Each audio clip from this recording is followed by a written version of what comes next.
62 games can tell so many stories. So far with 88 wins, the Rockies' compelling season is down to the last 6. Each game turns a new page. Every series starts a new chapter.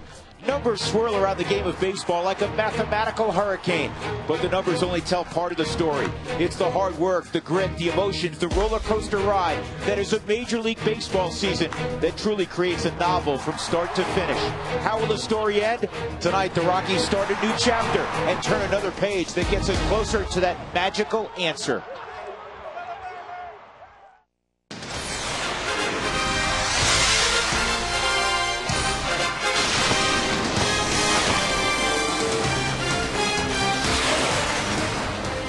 Six days, 6 ball games. The first 3 at the familiar surroundings of 20th and Blake and Coors Field. Tonight, the Rockies welcome in the Milwaukee Brewers, who enter the ball game at 77 and 79. The Rockies 20 games above 500. And as we do each night, we check the standings. The Rockies in the wild card lead the resurgent Atlanta Braves by a couple of games. San Francisco and Florida have fallen off the pace. Josh Johnson is making the start for Florida, and the Florida Marlins lead 2-1 right now in the bottom of the 4th inning. He originally was scratched due to flu-like symptoms. So it's good that the Big Okie's on the mound for Florida. Hopefully they can hang on in that ball game. Welcome, everybody. I'm Drew Goodman. 6 days left, 6 ball games, 3 right here with the Milwaukee Brewers, who are a dangerous club because they can really swing the bat. And then you go to Los Angeles, and who knows when you take on the Los Angeles Dodgers. The Rockies just 3-12 this year when facing LA. Let me bring in my partner, George Frazier. I want to begin with pitching. We know Jason Marquis going tonight for the Rockies. In the next 6 ball games, the opposition is going to throw 4 lefties. The Rockies this year, 24 and 25 against southpaws. Well, I think the reason behind that, you nullify some of those left-handed bats in the lineup. You take Stewart out of the lineup, it can hurt Hop, it can hurt Todd Helton. Obviously, it makes a big difference. But in the next ball games, the next couple of series, this is what you're looking at for the Rockies and how the rotation will fall. Marquis is on the mound tonight. He'll be on it again against Corona, Kershaw, Wolf. These are all guys that are very, very good pitching. Obviously, Parra has done a very good job for the Milwaukee Brewers. And again, it comes down to one thing, folks. You take care of your own business, then you don't have to worry about Atlanta Braves. You don't have to worry about the Los Angeles Dodgers. I've had people on the street say to me, well, what happens if the Dodgers clinch? They're not going to play their first lineup out there. Well, yeah, they are. They have to because of the integrity of the game in baseball. They'll have Mr. Bud Selig in the locker room writing the lineup for Saturday if they don't. Well, first things first. I mean, LA is beat up a little bit right now, but the Rockies have to worry about a very potent club in the Milwaukee Brewers, one that has Ryan Braun and Prince Fielder in the middle of their lineup. Rockies coming off a 4-3 win against the Cards in which they took 2 of 3.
Well, the Rockies faced the Brew Crew in June, and they swept Milwaukee, though there were 2 one-run ball games and a 2-run game at Miller Park. So the Rockies taking on Milwaukee over the next 3 two-night ball games and a Thursday afternoon game.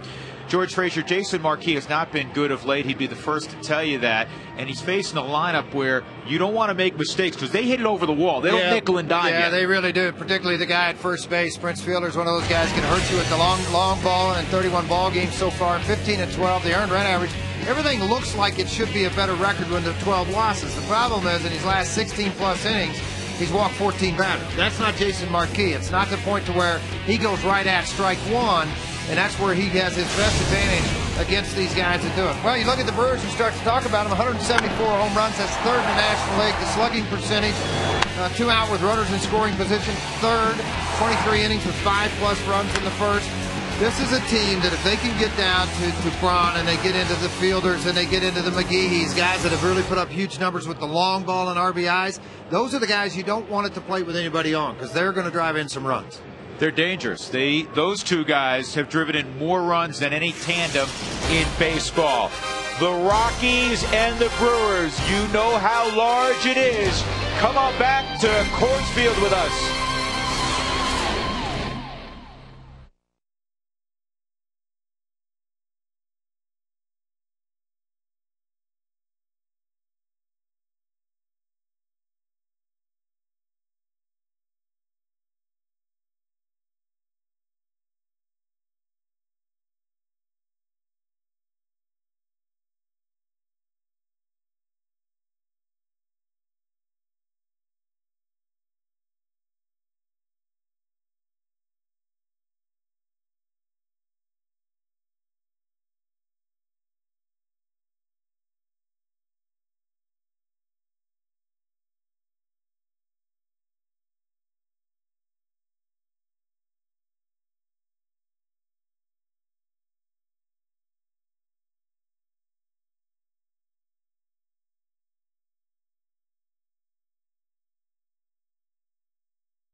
FSN is brought to you by E470 and Express Toll, the best way to save time and money. And by Quest Business, get Quest, get nimble. Very pleasant Tuesday night in the Mile High City. The Rockies, after taking 2 of 3 from the St. Louis Cardinals, getting ready for Ken Macha's Brewers. This is the first season as skipper of the Brewers for Macha after 4 years in an Oakland A's uniform in which he won 2 division titles. They have an interesting split in that on the road they're a game south of 500, and they have concluded their home portion of the season, and they finished 40 and 41 at home. So basically a 500 club home and away. Let's take a look at Macha's lineup. Felipe Lopez came from Arizona a few months ago. He could flat hit. Corey Hart has had a tough year, though he's hit Jason Marquis well in seasons past. Ryan Braun's a tremendous hitter. Prince Fielder is a tremendous hitter. Casey McGee is going to garner some Rookie of the Year consideration. He's got 15 home runs to go with the .304 batting average. Mike Cameron, big swing, great defensive center fielder. J.J. Hardy's had a tough year. Jason Kendall's been around seemingly forever now. And Chris Narveson, who is in the Rockies organization for a minute. He came in the Larry Walker trade from St. Louis, and then was moved along. There's Jason Marquis. He's on the top step, ready to take the field. Let's take a look at the Fidelity scouting report tonight on the 15-game winner from Staten Island. George? Well, 88-93, going to sink to both sides of the plate. The curve, 81-85. He'll work it like a hard slider, get more down to it, cut it at times. The changeup, 80-84, acts an awful lot like a fastball. The thing that Jason Marquis has to do is he's got to throw strikes. In his last 6 starts, 1 and 4, he's got a 771 earned run average, and a large part of that has been the 14 walks. He just create big innings for himself and a couple of base hits. In 08, he did struggle against the Milwaukee Brewers, 0-2 in those 3 games, 2 starts, and 844 earned run average. The Rockies, though, when he's on the hill, 18-13. Well, here's the defense behind him this evening. Spilborghs is in left, Dexter Fowler in center, Brad Hoffman right. So Carlos Gonzalez against the left-hander is being given the first part of the evening off. Garrett Atkins starts for Stewart at third. Tulowitzki Barmas up the middle, Hilton at first. And the red-hot Torrealba is behind the plate. Let's take a look at our Bird Automotive keys to victory. George, what do you have? Well, Marquis is the #1 guy for me. He's got to go out and set the tone in this ball game to be able to let his offense go to work for him and allow the defense behind him put the ball in play. There's no defense for a walk or a home run. Nobody plays over the fence, and there's nobody can do anything about it if you're putting people on. By the way, the Rockies pitching staff, the fewest amount of runs they'd given up in a season, all the way back in 07, 758. Well, guess what? They're at 689 right now here in 2009, and oh yeah, the postseason happened in 07 with this ball club. Jim Tracy was saying before the ball game in a conversation with Jason Marquis, he said, do you know what the league hits against you when it's 0-1 versus 1-0? He said there's a 105-point differential. And the point, obviously, to Jason Marquis, get that sinker over, get ahead. Felipe Lopez, and the first pitch of the night is in there for a strike, and it was that hard sinker, and it was well located. Lopez has been around, but he can swing the bat. Switch hitter, and he takes low, 1-1. Bill Miller is behind home plate, calling balls and strikes. This is a good crew, a veteran crew. Darrell Cousins, Jim Joyce, Jerry Davis joining them.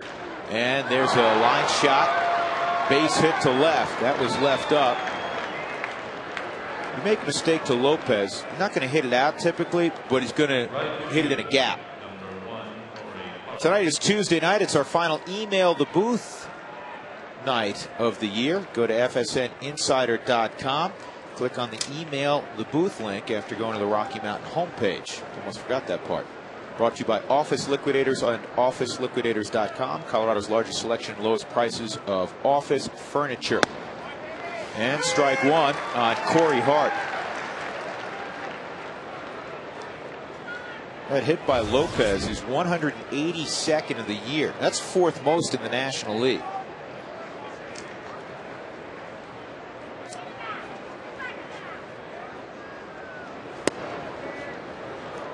Lopez is a good high ball hitter too, and that pitch seemed to stay up in the strike zone away from him, and he just went with it. Exploded his hands on the baseball. He's got really good hand strength and wrist strength. So when the ball's out there, just flip the bat at it, take advantage of it. He did that.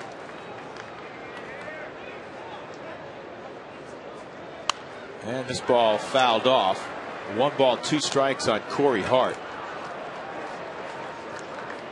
Hart underwent an emergency appendectomy in the first part of August. The team was in San Diego when it happened, and he missed more than a month. His numbers from a year ago are down. 20+ home runs last year.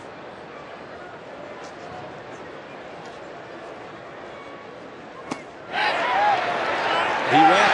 Strike 3.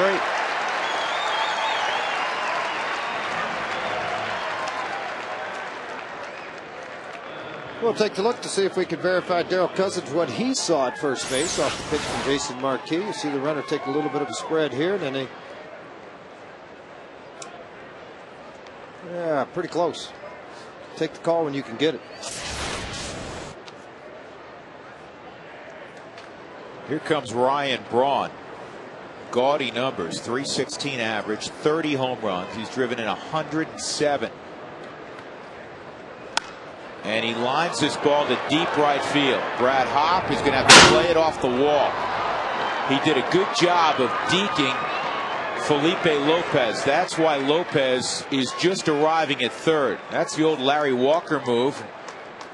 That was well done by Brad Hopp. So an opposite field double by Braun. Second and third for Prince Fielder. Look again. Well, you saw Lopez just kind of shake his head and point that he was watching Hopp instead of the flight of the baseball and picking up his coach. That ball close to being out of the ballpark.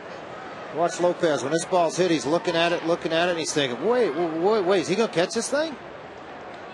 And then he takes off. Instead of turning and looking to see guys that have a better view in the flight of the baseball, you take advantage of that. I agree 100% with treating him like Barry Bonds and walking him with runners on second and third and one out, meaning Prince Fielder. You look at his numbers. Drew mentioned Gotti, 43 home runs and 137 RBIs, and nearly 300 with an on-base percentage of over 400. I mean, leads the league in RBIs. Don't give him an opportunity to pad that stat early in the game. Set up a force all the way around. The problem is the guy on deck has been one of the great stories for the Milwaukee Brewers this year, Casey McGee. When you see his name, it looks like it should be pronounced McGehee. It's pronounced McGee. He's a guy that was in the Cubs organization, was claimed off of waivers late last year, and he has emerged offensively in the second half of this season. In fact, in talking to Dale Swaim, their hitting coach, he said other than Fielder and Braun, our team MVP is McGee. Well, I would agree with him. 15 home runs, 64 RBIs. He's hitting 300. And when they walk Prince Fielder, he has really made the opposition pay. Hopefully that won't happen right here. Bases loaded, and there's one man out. 6 for 11 with the bases loaded. And a double play ball. There's one. There's two. Boy, that worked out nicely. One pitch, no drama. Scary moment early for Marquis. He got the double play ball. We'll see the Rockies on offense.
Are taking on the Milwaukee Brewers, first of 3-0 this year against the Brewers, and they have won 11 of the last 16 against Milwaukee. Dexter Fowler will lead it off, then Ryan Spilborghs. Todd Helton, 10 for 21 on the homestand thus far. Troy Tulowitzki swinging the bat well. Garrett Atkins, Yorvi Torrealba, Brad Hopp back in the 7-hole, just the second time he has performed out of that spot. He did a couple of days ago with a home run and a double. Clint Barmes and Jason Marquis. Chris Narveson is on the mound.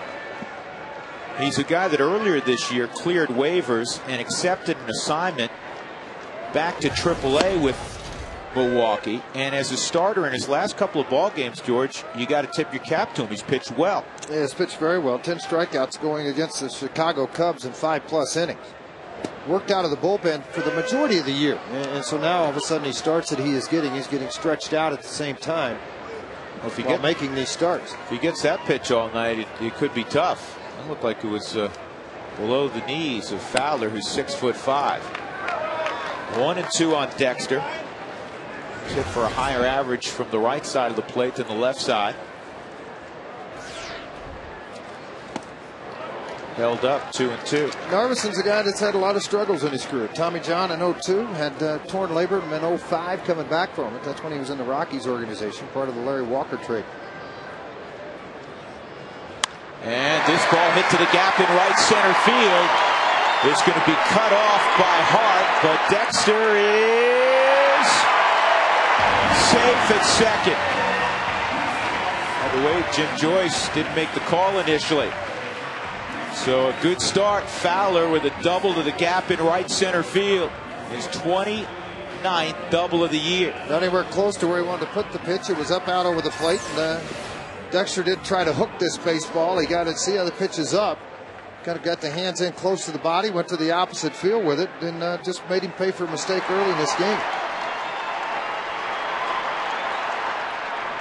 The 3 starts this year for Narvison. He's gone, Milwaukee's gone 3-0. He's 1-0 in those 15 strikeouts and 13 and 2/3 inning. You know, Ryan Spilborghs has not played as much here in the second half. And the same can be said about Garrett Atkins. They're in the lineup tonight. Good swing there by Spilborghs. And I think one of the reasons Jim Tracy was discussing this before the ball game, for the next 6 ball games against lefties, if the Rockies make the postseason and match up, say, with Philadelphia, George, they're going to see all kinds of left-handed pitching. And Jim Tracy said, we're going to need Spilborghs, we're going to need Atkins.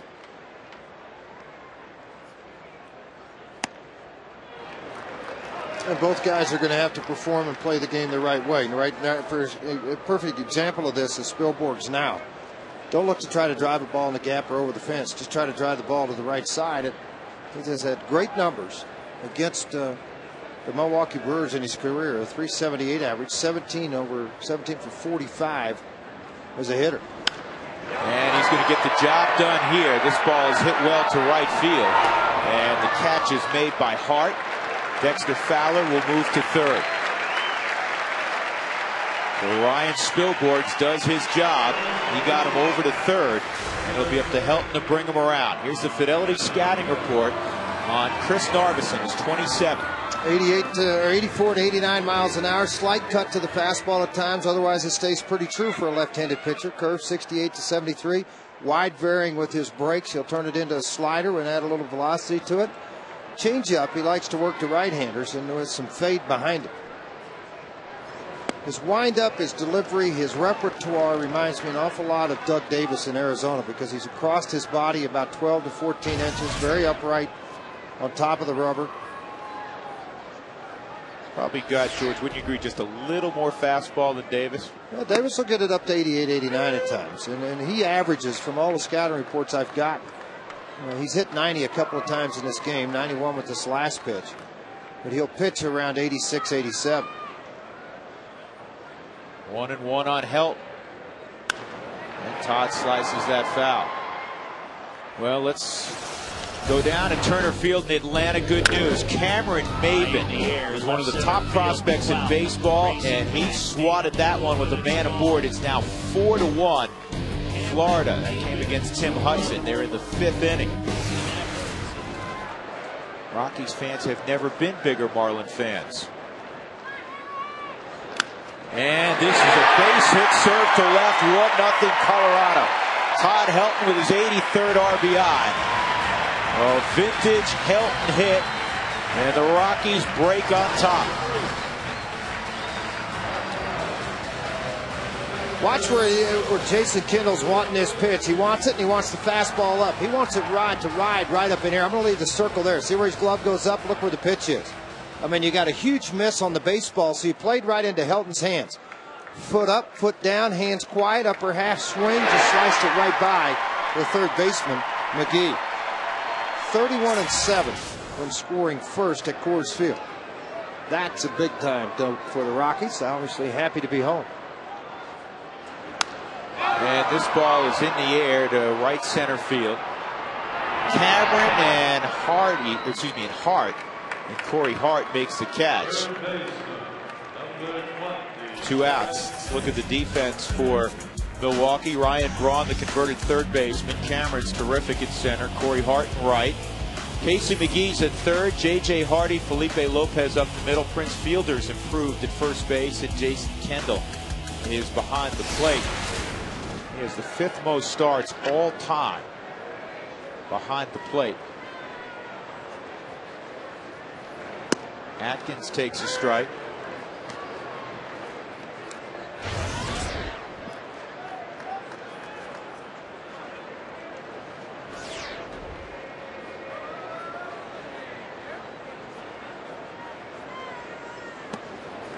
You know, it was great to see, George, obviously the base hit, but the base hit with a runner in scoring position, because in the St. Louis series, the Rockies had a whopping 2 hits with runners in scoring position, and their bullpen did such a marvelous job, they were able to win 2 out of 3. This is a ground ball to third. McGee will go to Felipe Lopez, and the Rockies are done in the first. But Dexter Fowler got it started with a double, and Old Reliable came through again, 1-0 Rockies.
For the first time tonight with this evening's Mike Shaw Auto Update. Hey, Alana. Hey, Drew, thanks very much. A little bit more on Jason Marquis, what you guys were talking about earlier. I talked to Jim Tracy about what he's noticed in terms of Jason's most recent starts. He said, you know what, I actually sat him down in my office, much like I do a lot of the players, and I said, you know what is your bread and butter, and why are you getting away from it? Of course, his bread and butter is the sinker ball. And he said, you know, when you get away from that and you're using more of your secondary pitches, that's when you're starting to get into trouble. He said, continue to do that. And he said, as you mentioned earlier, showed him the numbers about how successful and how effective he is when he does the first pitch strike, as he's done here. He said that's what we need to get back to. That's what made Jason Marquis an all-star. Doing a good job there so far tonight, guys.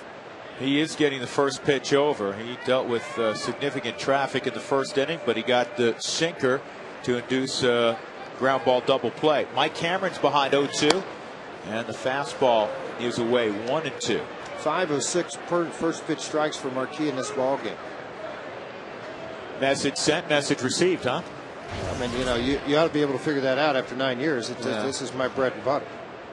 You know, start not to worry about pitching away from your strength. Use your strength. I've always been a guy that, you know what, take advantage of what you have. Make them beat you with what you have, even if that is the strength of the zone.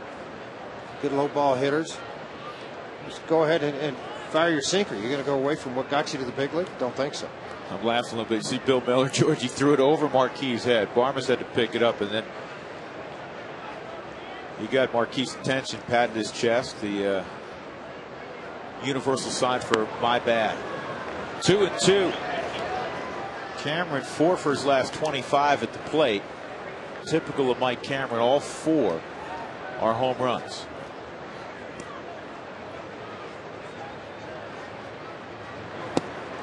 I think he went. Did he? No, guess not. Darrell Cousins said no. 3-2. Cameron's been the same guy throughout his career. Mike, he did hold up. In that you're going to get great defense. He's a tremendous teammate. He's going to hit home runs, but he's not going to hit for much of an average. And Marquis, after being ahead 0-2 on a guy who strikes out a fair amount, loses him. And now you have speed aboard. First email of the night from Tony.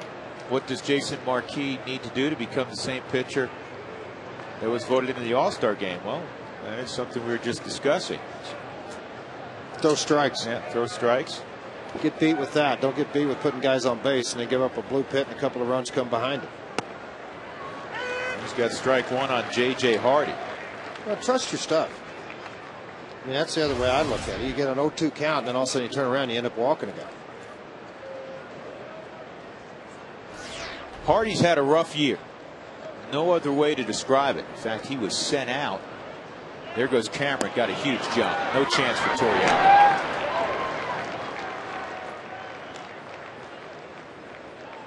Seventh stolen base for Mike Cameron on the season. Very good wheels, kind of a stutter step stop to take off there, and then the throw by Marquis. I mean, the throw by Marquis was decent to the plate. He just stole the base. He had a little hesitation at the top. That gave Cameron that extra foot and a half for Torriello not to be able to throw him out. Sometimes everything works together the best you want it to, but doesn't obviously end up with a good result. And a good job by Hardy. He's going to move Cameron to third. And that's one area that Torriello obviously would like to improve on. 4 for 48 now, throwing guys out. But that one was all on Jason Marquis. He got an enormous jump. Jason Kendall with the tying run at third base.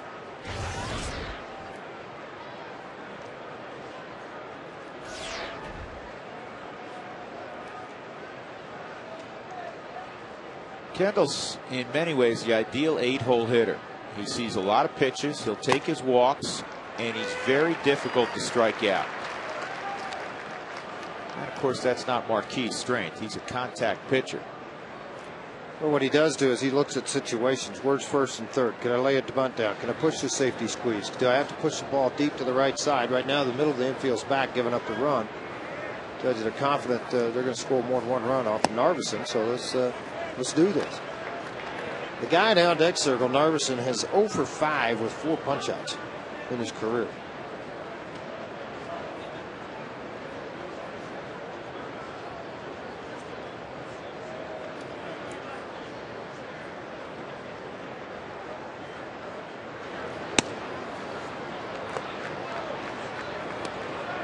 Maybe a less disciplined hitter would offer at that. Not Kendall. 2-1. Yeah, he was leadoff hitter for a majority of his career at Pittsburgh, over in Milwaukee when he first went there with Chicago Cubs. Not many catchers lead off ball games, but it's for that simple purpose. He can work counts, get on base, walks. He's not going to beat you with the long ball. Got his 2000th hit back in May.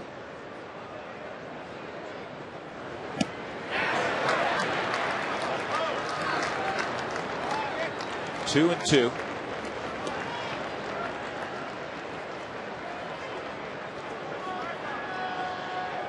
Brewers are coming off their final homestand of the year. They split with Philadelphia 2-2. Lost 6-5 on Sunday. They had yesterday off also. 3-2.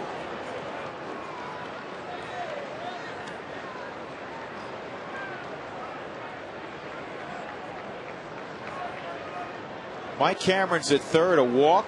After being behind 0-2, a stolen base, and moved to third on a J.J. Hardy right side ground ball.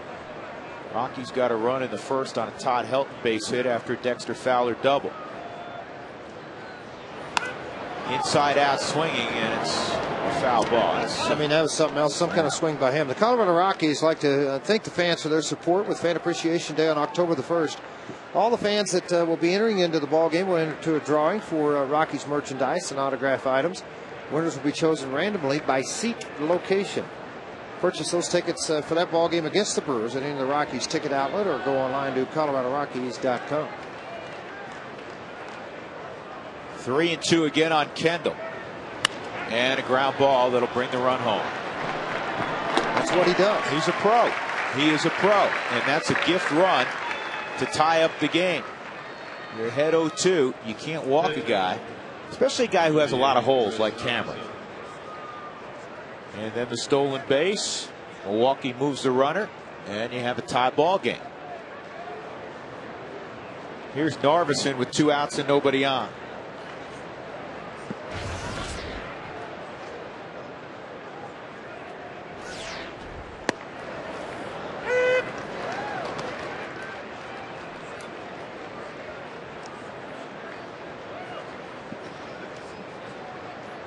Narveson was actually born in Inglewood, Colorado. But he went to high school, grew up in North Carolina.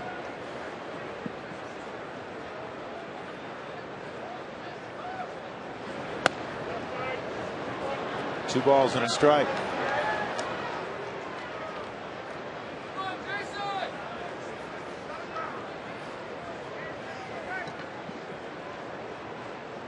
Milwaukee was hanging in there in the NL Central before St. Louis took off. Tulowitzki throws out Narveson. That leadoff walk really hurts. Cameron comes around without the benefit of a hit.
.70 and Express Toll, the best way to save time and money. The Rockies conclude the home portion of the regular season Thursday afternoon against the Brewers, and then it's off to Los Angeles to take on a Dodger team, George, limping a little bit. They got beat up yesterday by the Pirates, and the Dodgers have a hamstring thing going. Casey Blake's been flown back to L.A. with a hamstring injury. Manny Ramirez is gimpy with a hamstring injury. The Dodgers are in San Diego later on this evening. And that's one thing about it. Obviously, they're going to play light, make sure those guys are ready for their first playoff game, whoever it may be against. Your Torrealba will start it off, then Brad Hopp and Clint Barnes.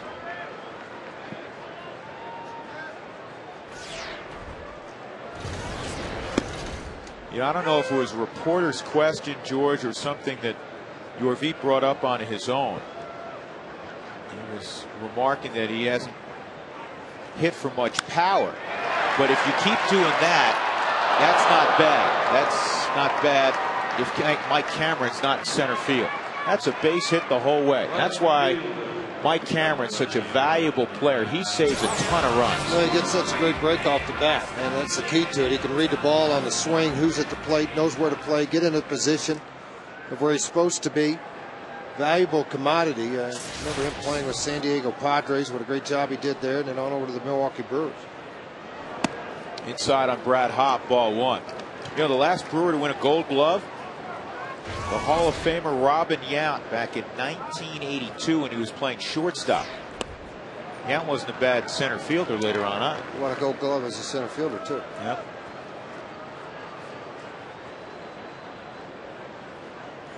Cameron's been a steady big league player for a while. 2-0s in there, 2-1.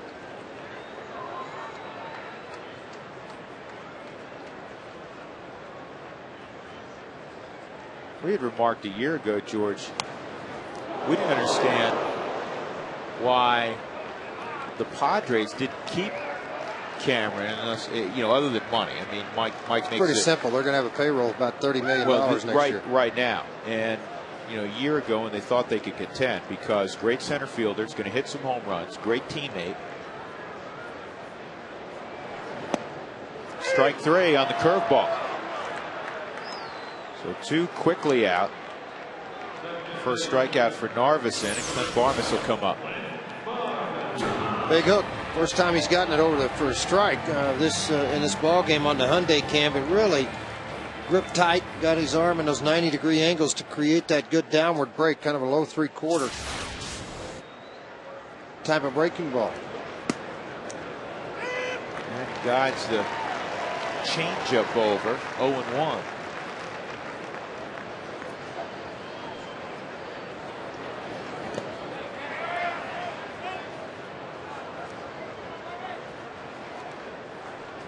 Barmes has been asked a myriad of questions in the last 24 hours about did he catch that ball on Sunday or didn't he?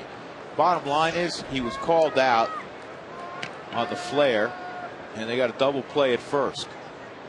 Ball game over. Strike 3 on Barmes. So Narveson gets a couple of backward Ks. He'll march off the mound. It's a 1-1 ball game as we go to the 3rd.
Was 100% sure I even caught it. It hit off my glove, hit my chest, rolled across my body. I don't know. It was all happened really fast. Once I hit the ground and rolled, I popped to my feet. The ball was in my bare hand. By looking at the picture, obviously now I can see where or how it got to my hand. I assumed, or I thought, that I might have caught it before it hit the ground. But like I said, when my knee hit and my body flipped around, I knocked my hat, my glasses off. I couldn't tell when anything happened or what happened. And out of reaction, I popped to my feet. The ball's in my hand. Spiller's yelling, "Throw to first." I throw to first. The team's coming at me, and ball game's over. And Barnes on cue makes a play defensively, 1 out. What was potentially interesting, unfortunately this did not happen, about that play, had Julio Lugo, who for some reason jogged down about 75-80 feet near home plate, never touched home plate. Had he tagged up, George, and the catch been made, and if he had then scored prior to the double up of Pujols at first, that run would have counted. It's called a continuation play. This is a base hit by Corey Hart after the ground out by Felipe Lopez. So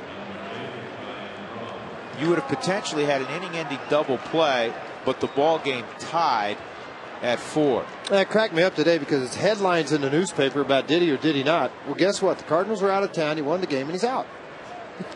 It's just like, he's out. It's over with. It is over with. You discuss it all you want to, but it's over. He's out. But we were talking about that before the ball game as Ryan Braun steps in. Would that run have counted? And we had varying opinions from guys who are either currently playing in the big leagues, played in the big leagues. I only went to Jim Tracy, and Tracy had seen it before. He said the run would have counted. Well, Tracy Ringlesby was talking about a time when Dave Garcia, I believe, was managing the Padres many years ago, when the runner didn't re-tag, just kind of strolled across home plate before the double play occurred, and that run counted unless you went and quote-unquote got the 4th out and appealed to 3rd. If you just walked off the field and said we got 3 outs, that run would have counted even though he didn't re-tag, because you have to then appeal. I mean, see that once every 15 years. So I'm gonna confuse everybody at home. So on a fly ball out, if he doesn't re-tag, is that what you just said? He doesn't tag up? If he doesn't re-tag, George, here's the 1-1 on Braun, fouled off. I'll tell you what, we'll come back to that. We have an update from Atlanta. You're not going to want to see this. Matt Diaz with 2 aboard against Florida hits it out to right center field to tie up the baseball game in the 6th. Josh Johnson had left that ball game. That was not off of Josh Johnson. Johnson left the ball game after he'd had the flu. That's on Sanchez, but he'd had the flu, and his temperature flared up again in that inning. He got out of a bases loaded jam, and they got him out of the game after that when he was still leading 4-1. Well, Atlanta is on a roll like the Rockies were on 2 years ago. There's no denying the parallels. And here are the Milwaukee Brewers involved again. They did the Rockies a favor 2 years ago, taking the final 2 ball games against the Padres. The Rockies want to avoid Milwaukee helping out Atlanta this year. Here's the 2-2 on Braun. It's outside, 3-2 with Fielder on deck. By the way, Johnson went 5 innings in that game, 3 hits, 1 run, 4 walks, and 5 strikeouts. He threw 91 pitches, which is a high count for him in 5 innings, typically a strike thrower.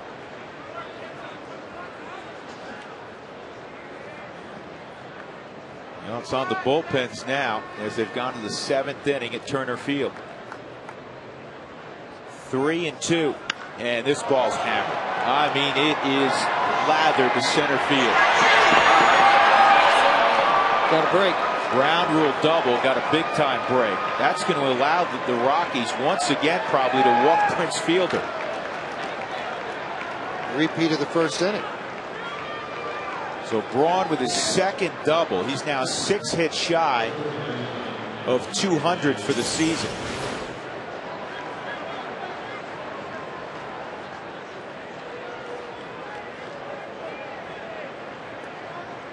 Well, that ball left the bat. I think everybody in the ballpark thought it had a chance to get out of here. Well, it did on 1 hop, and that was a huge break for the Rockies. So you got 2nd and 3rd, and you're going to walk Prince.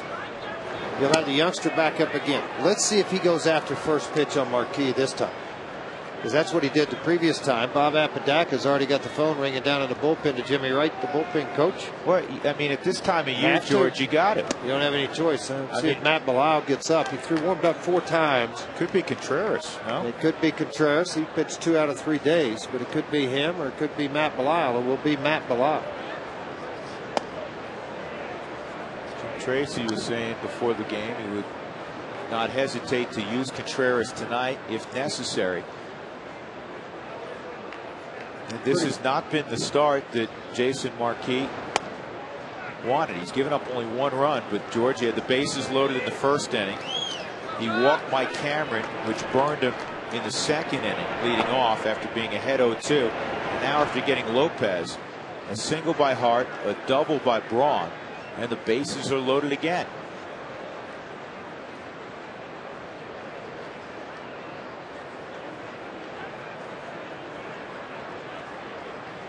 Yeah, Marquis for 25 starts was terrific. 14-game winner, an ERA below 3.5.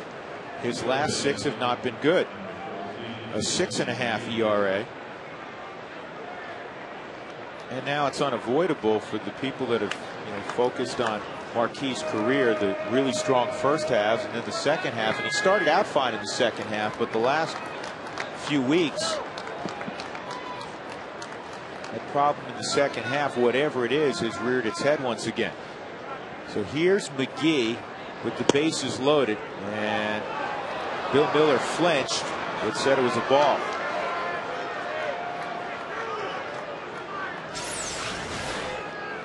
Trying to run the sinker back onto that outside corner. Missed off of the plate. Marquis this year has handled the bases loaded. 118 average, 2 for 17 against all opposition. And now it's 2-0 on McGee. One thing that Marquis has been, he's been very consistent against the opposition. The average with men on, 265, with nobody on, 260. 254 with runners in scoring position.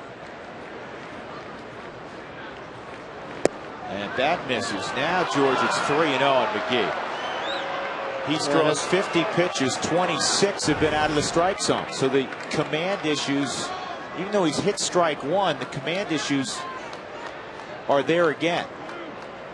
They are there again, trying to work maybe too perfect to the outside corner and stay away from the guy's strength. That fell a little bit more to the outside corner. He gets called a strike.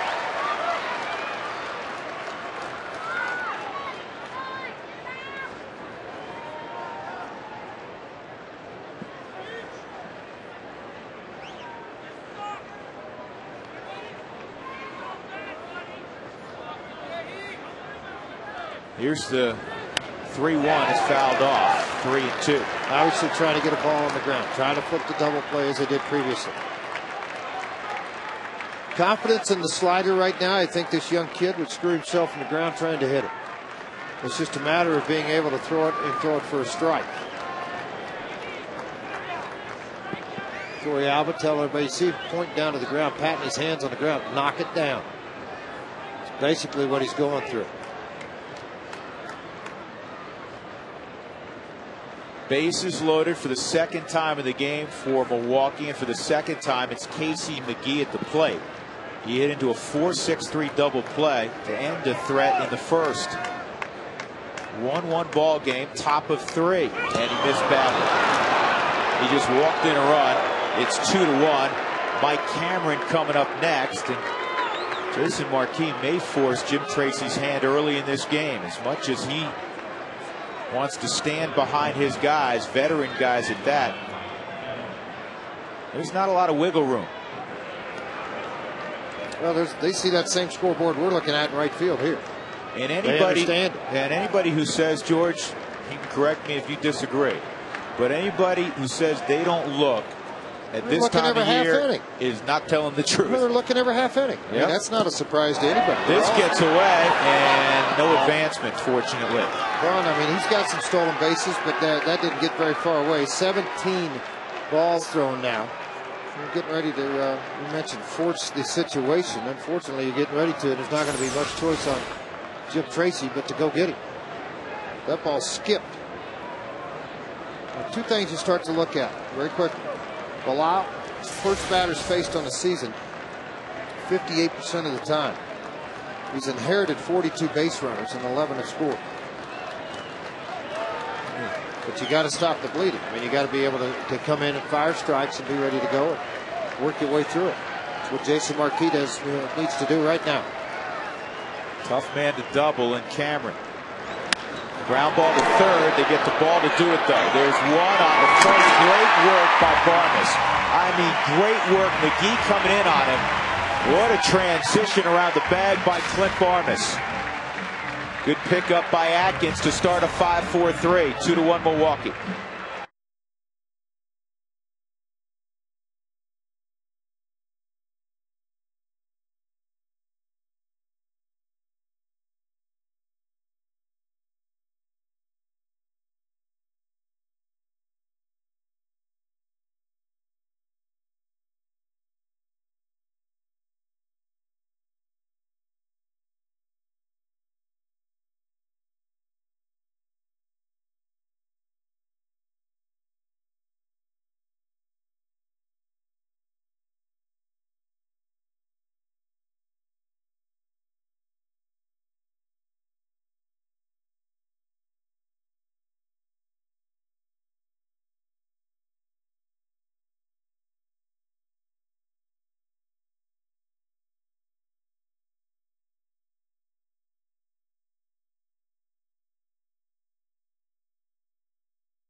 Milwaukee leads at 2-1. Quite frankly, it could be worse. Jason Marquis is going to lead off in the bottom of the third inning.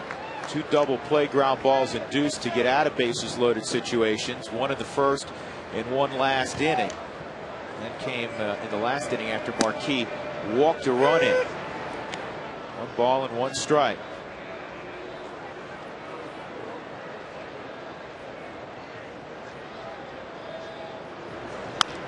And a ground ball to Felipe Lopez. Good hustle by Marquis. He's out by a step. Tony, if the Rockies and Braves tie for the wild card, who will be the host for the play-in game? Tony, it'll be the Atlanta Braves. And the reason being is they don't do a coin flip. The criteria would go to division record, your record inside your division. And the Rockies are below 500 against the National League West. Atlanta has a better record. Therefore, if the Rockies finish in a tie, that play-in game would be Monday in Atlanta, Georgia.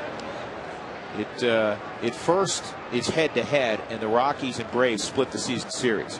The second criteria is inside the division. This ball is hit to right field, and reaching up and making the grab is Corey Hart. And the Rockies have 2 done quickly.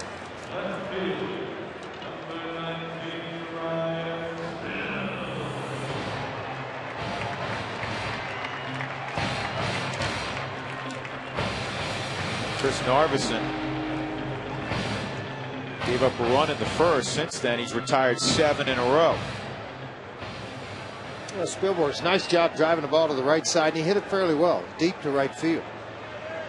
Terrific numbers, 17 for 45 against the Milwaukee Brewers. The one thing I've noticed about Narveson, he has been strike one consistently. In the 2 innings he retired the first batter, they've gone fairly smoothly. It didn't happen in the first on the leadoff double by Fowler.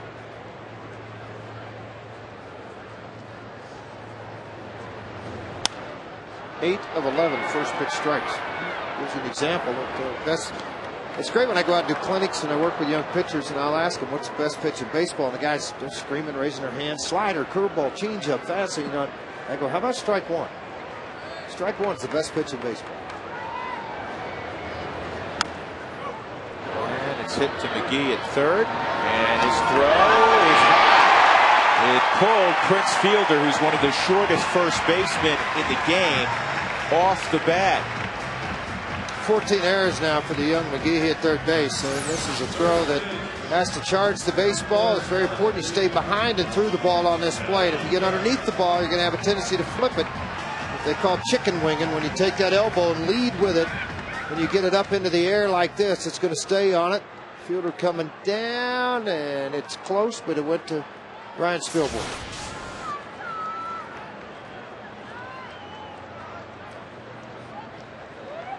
Helton singled in a run his first time up.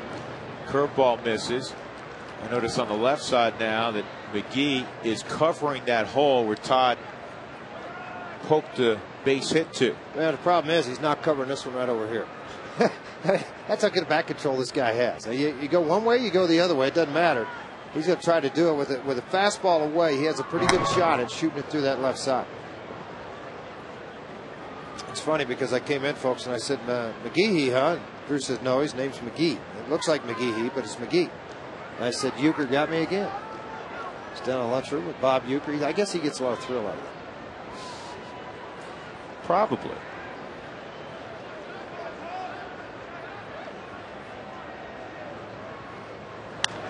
And Todd gets underneath one. Corey Hart's waiting. And the Rockies are done. Corey only takes 3 out. We'll go to the 4th. 2-1 Milwaukee. 4-4 still in Atlanta.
1954. Game 1 of the World Series with 2 on in the 8th of a 2-2 game. Willie Mays makes that beautiful catch against Vic Wertz. Arguably the greatest defensive play in World Series history. Polo Grounds went out to about 505 feet in dead center field. Jason Marquis in need of a quick and efficient inning. He's in the bottom third of the lineup. He misses ball 1 on J.J. Hardy with a ground ball to second his first time up. Yeah, the bottom of the lineup produced 3 outs too. Did a pretty nice job with 3 ground ball outs, and that was after the walk to Cameron. Stolen base, advanced to third. You would think that the margin of error for Marquis will be very slim at this point after the first three innings. I guarantee you there's an eagle eye in right field right now, and Florida's taking the lead in the 7th, 5-4. There's an eye watching that ball game out there, and there's a down here too that you're not just going to let it get very far, obviously.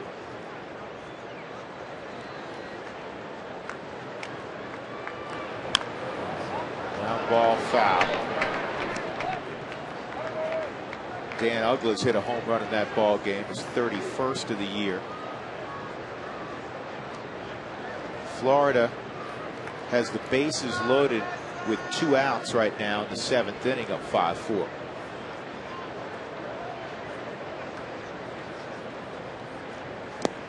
Slider misses. What happens, George, with a pitcher who's had such a fabulous year like Marquis, where it's become such a struggle? Yeah, it's mechanical more than anything. I mean, and again, it's the finish. Try to cut balls off. You know, he's tried to slow the body down to get the arm up on top. Soft line drive. Sherberg's a good under. Make the play in left field. It's just you start to cut pitches off. You start to second guess the way you're attacking hitters. You start to overthrow pitches. You via the pressure of it all, and you're trying to cure the problem the best you can, regardless if you have 9 years or 20 years or 2 years. Another email: what causes a curveball to hang? Does the pitcher not put enough spin on the ball, George? Well, not really. I mean, it doesn't have anything to do with spin. Again, I just talked about finish. It's about getting out front, making sure that you put an even pull on the baseball and pull down through it so you get out. A lot of guys, the ball will fly out of the hands very early up on top. Kendall hits it in the air to Fowler. Plenty of room. 2 outs.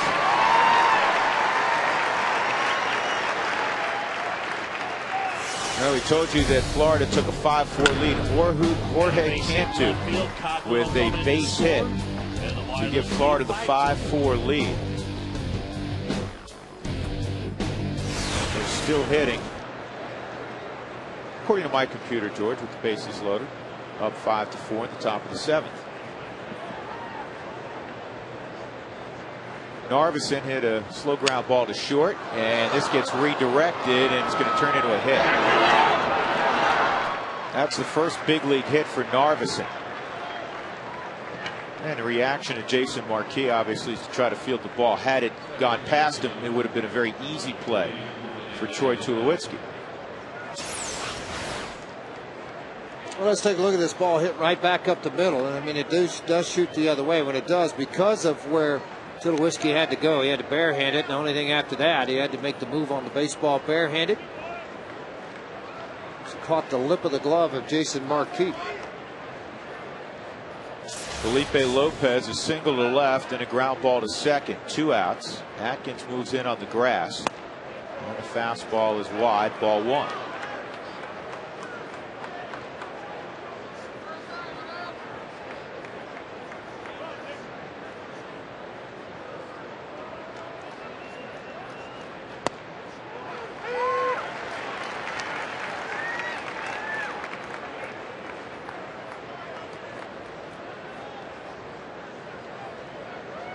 Lopez, the former Cincinnati Red, left Cincinnati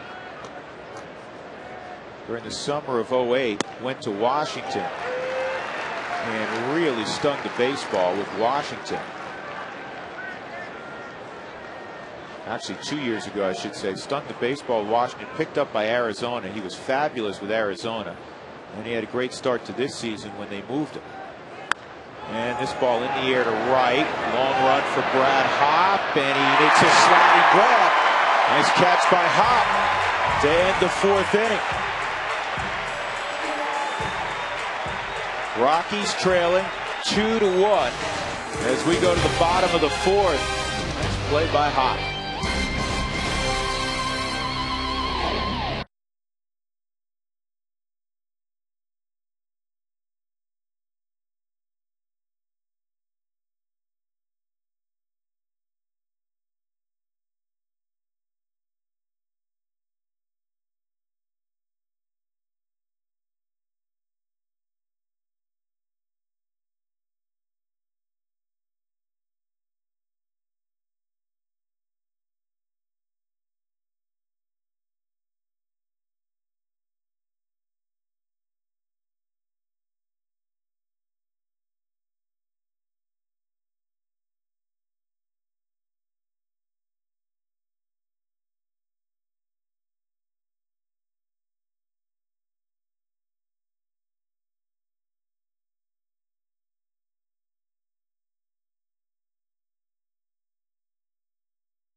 Brewers leading the Rockies 2-1 as we go to the bottom of the fourth inning. Tulowitzki, Atkins, and Torrealba.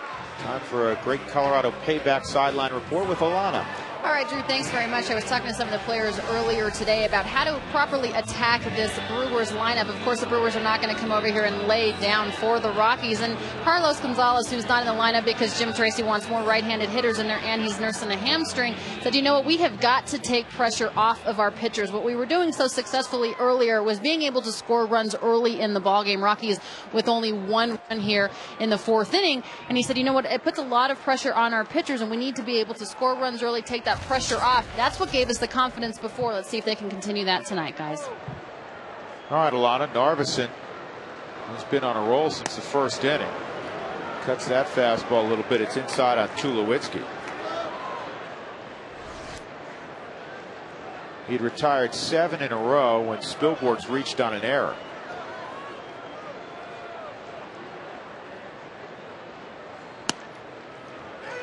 Rockies have 2 hits, and they came in their first 3 hitters tonight. Double by Fowler, single by Helton.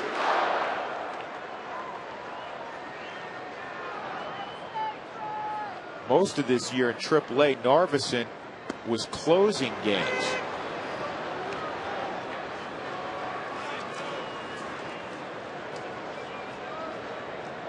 Out of Nashville, 4-4, 375 saves, 26 games. But of those 26 ball games, they only made 6 starts. So Drew's talking about those 3 relief appearances, 40 innings and 15 earned runs coming out of the bullpen. Did a nice job for him. 2-2 on Tulowitzki, who owns 4 career home runs against Milwaukee and a .429 lifetime batting average.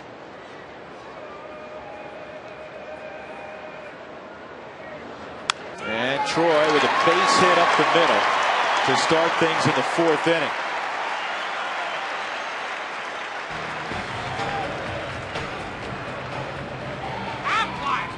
Here's the Duck with our Aflac trivia question. With one more triple, Tulowitzki could become the 3rd big league shortstop since 1974 to have 30 home runs, 10 triples in a season. Who are the other 2? Troy also needs one more stolen base to have a 20 stolen base season.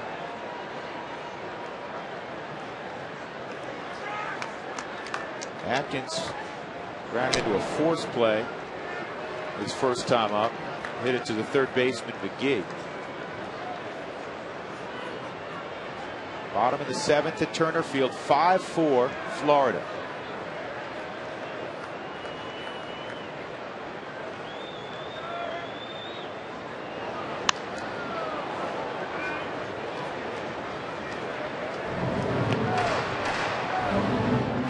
so far in this 6-game homestand coming into tonight. Had only 4 at bats, 1 for 4.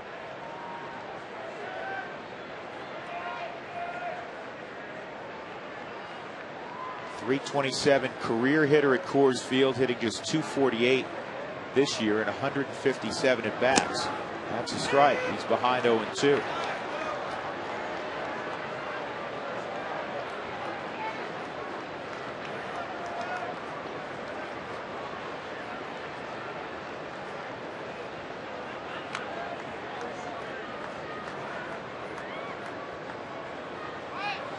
Tulowitzki takes off. He's going to turn bad. Double play. That's the last thing you want to see happen with a runner moving. Line drive, and just like that, there are 2 outs with Torrealba coming up.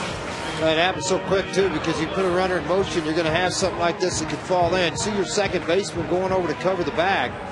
And as a hitter, you put a runner in motion in that situation, you're thinking right side, but as the ball bears its way in on you, it's difficult to get the ball to the right side of the infield. You have a tendency to get out front, particularly off speed, and try to hook it.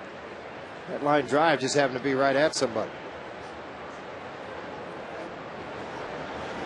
Torrealba takes a breaking ball for a strike. He had a line drive to center field that I think everybody in the yard thought was a base hit except Mike Cameron, who made a sliding catch running in. You couldn't have hit it any harder. And he gets another hook for strike 2.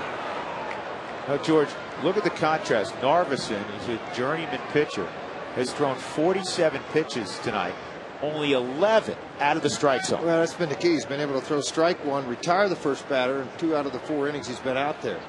And it's not like, George, he's got great stuff. He's got good command of the stuff he does have. Right. I mean, it's not like you're seeing 95 and a nasty hook. You put it where you want. You don't need to. Yeah, he's doing that. 2-1 Brewers.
Proceeds benefit the Children's Hospital and Prader-Willi Syndrome Association. Donate today at ColoradoRockies.com.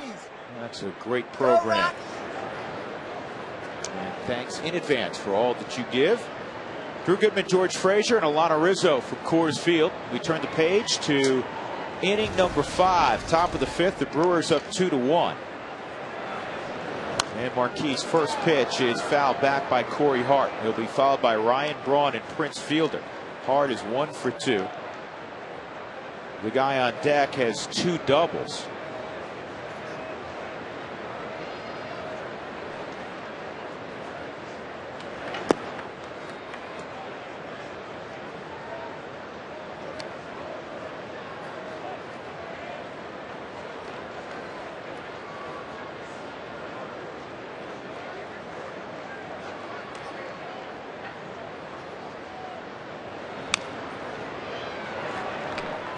That moves him ahead in the count, 1-2.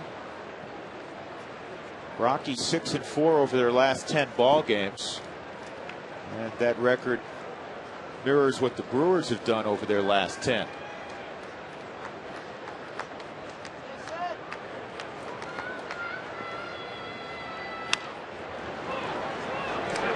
Easy play for Atkins. 1 out.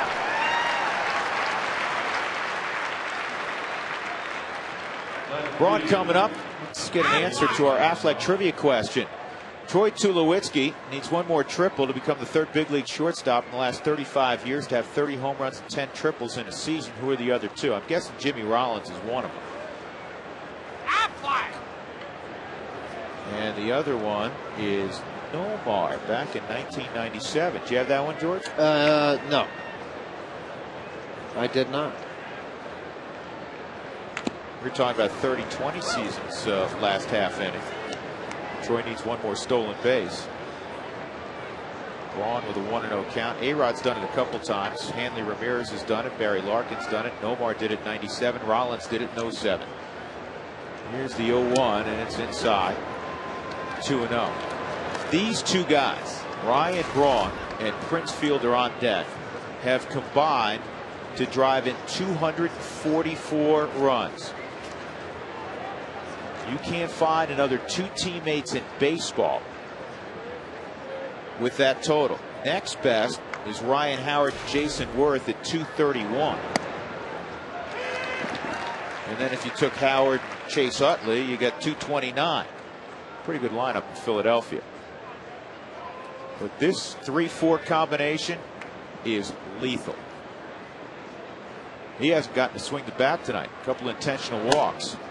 And the Rockies already have seen enough of Braun. He has 2 doubles. Fielder with 20 intentional walks on the year now. He had 18 coming in. That led his team by a lot.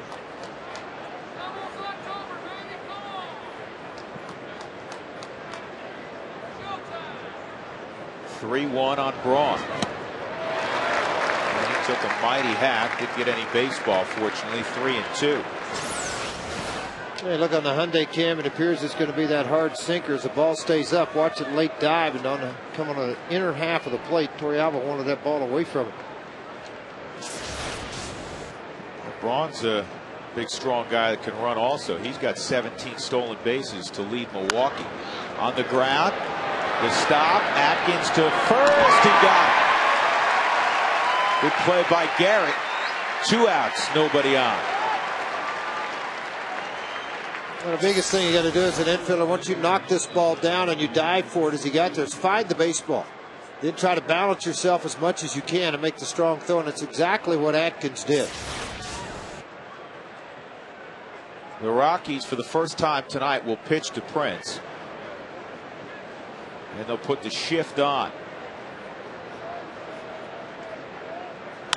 And he hits it the other way. Atkins on the backhand, low throw. And Helton picked it up at first. Well, Atkins making like a shortstop.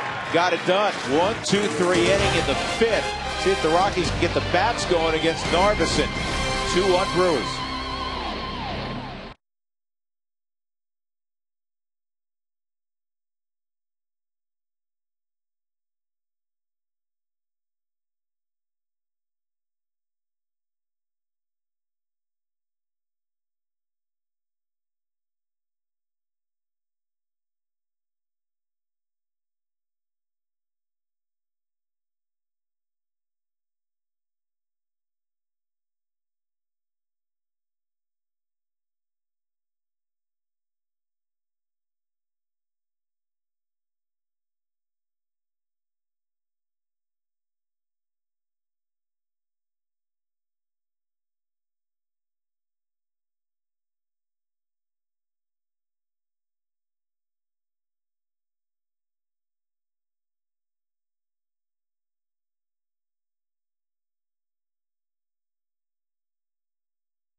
2-1 the score. Milwaukee leading the Rockies. Bottom of the 5th inning. Brad Hopp.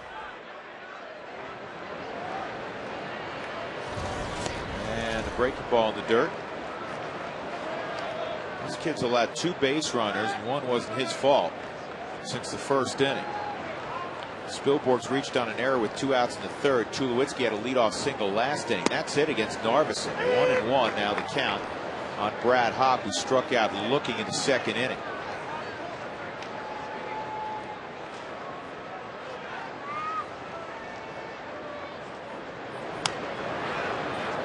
Fans, feed your Rockies fever at Taco Bell. If the Rockies score 7 or more runs during any game, go to participating Colorado Taco Bell locations the next day between 4 and 6. Get 4 tacos for $1.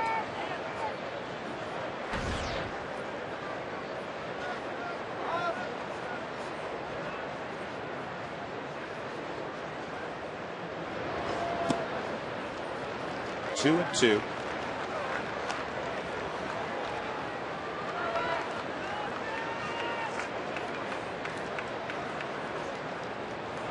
Brad, a couple of home runs these last 5 games. Barmes on deck. And that just missed. 3 and 2. Hopp with that very good eye has walked 77 times this year. The only Rocky who's walked more is Helton with 86. Fastball outside part of the plate. Put it right where he wanted to. Hopp able to fight it off at 91.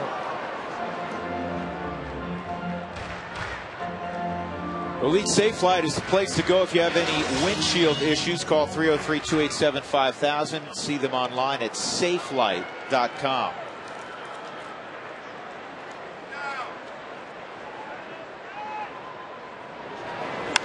And Brad covers that pitch again. That's the swing, George. Honestly, the first half we saw a lot of. We called it the Helton swing. You know what? Nasty pitch away, foul it out, foul it off till you get something you can handle. Yeah, then you're trying to just protect all the time, and I think the big thing it opens you up for is that inner half of the plate, but you can see it's kind of a half swing.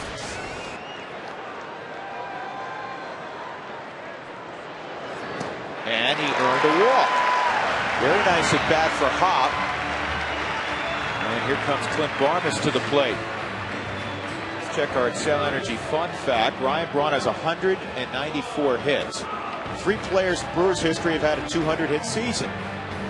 The former manager now, the Houston Astros, Cecil Cooper, did it 3 times. Paul Molitor in the Hall of Fame twice. Robin Yount, Hall of Fame, did it once. That kid can flat rake. When it comes to your water heater, 120 is the magic number. Overheating your water beyond 120 can be wasteful and unsafe. Learn more energy facts at responsiblebynature.com. Inside ball 1 on Barmes. This is the inning typically that he blows up in, meaning Narveson. He hasn't gone past into the 6th inning one time in any of these starts in the big leagues. He only did it 3 times in the minor league.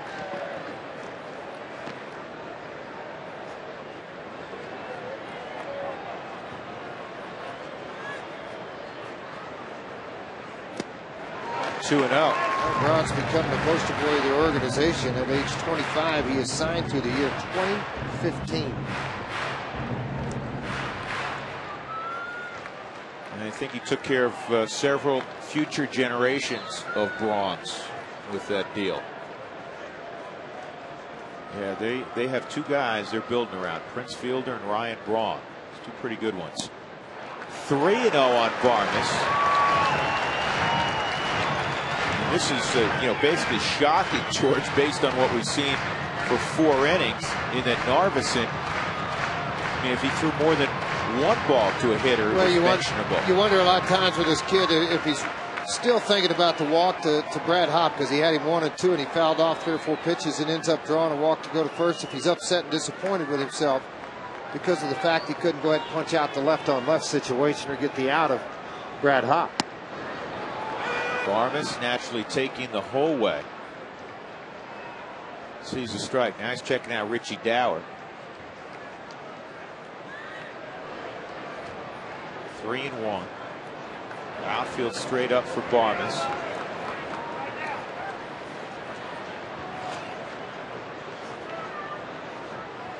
And this ball's a pop-up, playable right side.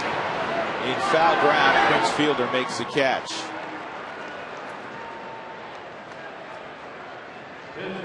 Well, 2 innings ago, you probably wouldn't have seen Jason Marquis getting an opportunity here in the 5th inning. He asked to bunt. You would assume, but I guess you can't assume anything. Marquis handles the bat well. You can't, because you're going to look and see what kind of bunt defense they run. He handles the bat well, even though it's left on left. You're going to make sure that there's not a bunch of holes open where you could let him swing the bat and try to sneak something through. Let's check tonight's Quest High Speed pitch, brought to you by Quest High Speed Internet. Narveson has hit 91. Marquis has hit 93. Well, the Rockies, with guys like Marquis, Jim Tracy likes the slug bunt. Pulled it back. It's in there. Fowler on deck. Yeah, the easier pitch to bunt, a fastball. That first offering to Marquis, a curveball at 72. Fastball straight, so it gives you a little better chance to place the ball on a bunt situation than it does on the curveball. The reason a pitcher throws a curveball first is because if he is in that slug bunt situation, you get a swing and a miss type deal. Fastball outer half of the plate, strike 2.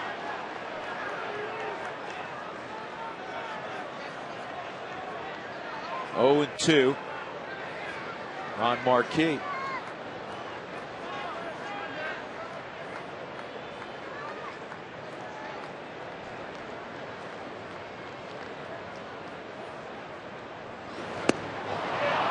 He's gone.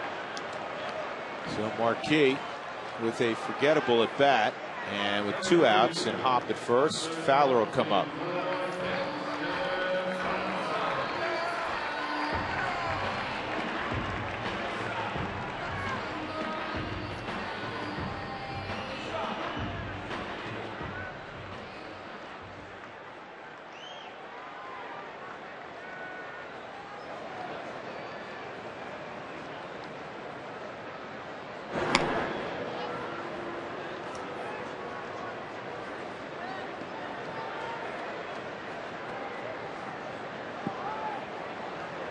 Who would you say has been the Rockies' MVP this season? That's a good question. Maybe the strength of the Rockies, George, is that you don't have just one guy who you definitively say above all others, this has been the most important player. I mean, Tulowitzki's been fabulous offensively in the second half. How about Jorge De La Rosa, 16 wins? Well, the other side of that for me, if you don't have Houston Street as your closer, you're not anywhere near where you are. 34 to 35 saves, you're not even in a pennant race now, or a chance to even get into the playoffs if you didn't have him doing what he's done. Very, very fair statement. I mean, regardless of what Tulowitzki's done, regardless of De La Rosa, regardless of everybody else on the baseball team, if he is pulling a Brad Lidge right now in Philadelphia, you're not in first place. Well, he's not closing games either. He was 33 of 44 at one point. If you were pulling a Brad Lidge through the course of the year, what I meant by that is then you're not going to be where you are. No, my point was at the start of the year, he wasn't closing games for the Rockies. He didn't win. I mean, he was close, but Corpus won the job. 2 games off. 2 or 3 games off. Corpus, and he came came very back close very battle, won it out of spring training. Absolutely. But I think, that's a good question, and I think it points to the depth and the strength overall of the Rockies. Well, there's not a Prince Fielder. There's not a 140 RBI guy. There's not a 130 RBI guy, but there's 3 or 4 80 RBI guys and 2 or 3 70 RBI guys. A lot of guys with 20+ home runs. To me, that's the biggest difference, and they catch the baseball. As steady as Todd Helton has been in the 3-hole defensively, you could make a case for him. I just think I always look back at it, not because I was a relief pitcher, just for the simple fact that you can play 8.5 innings of baseball, and everybody can have their hits, everybody can throw the baseball, but if that guy at the very end doesn't do his job, it's not going to be a happy handshaking day.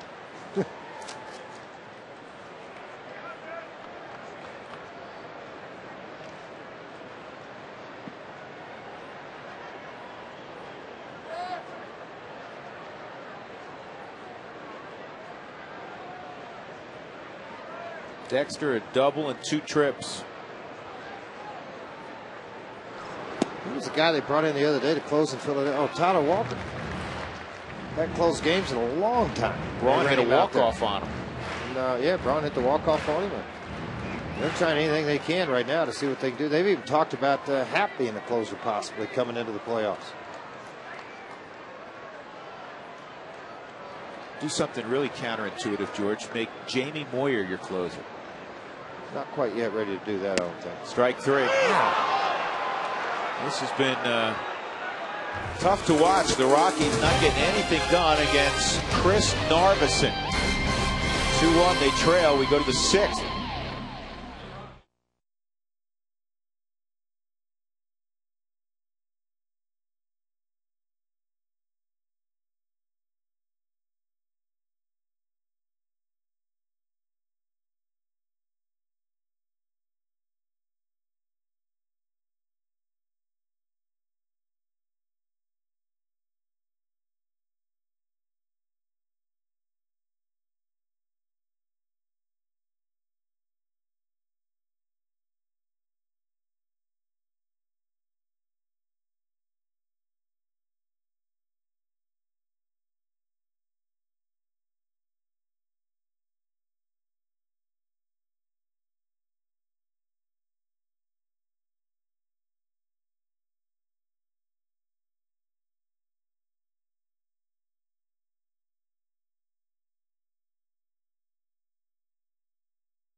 Brought to you by your Colorado Hyundai dealers. Take a look at the 5-star safety rated all-wheel drive Hyundai Santa Fe.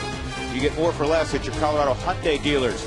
By Geico, 15 minutes could save you 15% or more on car insurance. Visit us at geico.com or call 1-800-947-AUTO. And by Dex, take the sport out of finding local information with Dex and printing online at dexknows.com. In Lodo, it's 2-1 Milwaukee, top of the 6th inning. And the first pitch is at the knees. Strike 1 on Casey McGee. Jason Marquis, rough first 3 innings.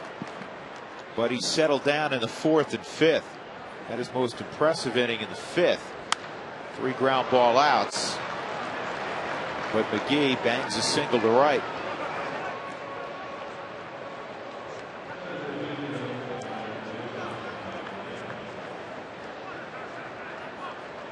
Yeah, the walk's the big thing for me. 4 walks, 4 hits in the first 3 innings, but the walks just jump out at you. And then since that time, a couple of hits, retired 6 of 8 batters.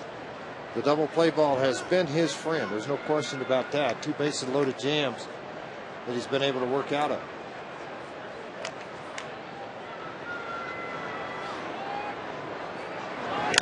Cameron, double play ball. There's 1, there's 2.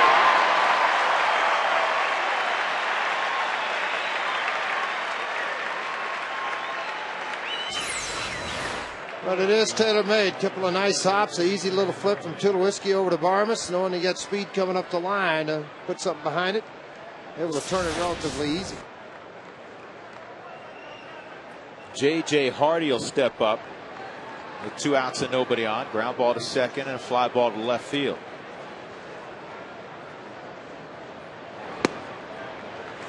There's some who believe Hardy may be moved in the offseason, George, with the emergence of Alcides Escobar at shortstop. That's inside 1-1. Well, a lot of things happen over there too. They've got, the new owner came in. He wanted to make a splash. He got Sabathia. They didn't re-sign Ben Sheets, who ended up hurting his arm and is in rehabbing at this point. But they say he's throwing the ball fairly well in Texas, but they didn't re-sign those guys, so you cut things back and then you start to look to paring down your roster and your salary so you get it in the right position. 2-1 right now, Brewers. We head to the bottom of the 6th.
the Coors Light freeze can. Nice little grab in right field by Brad Hopp.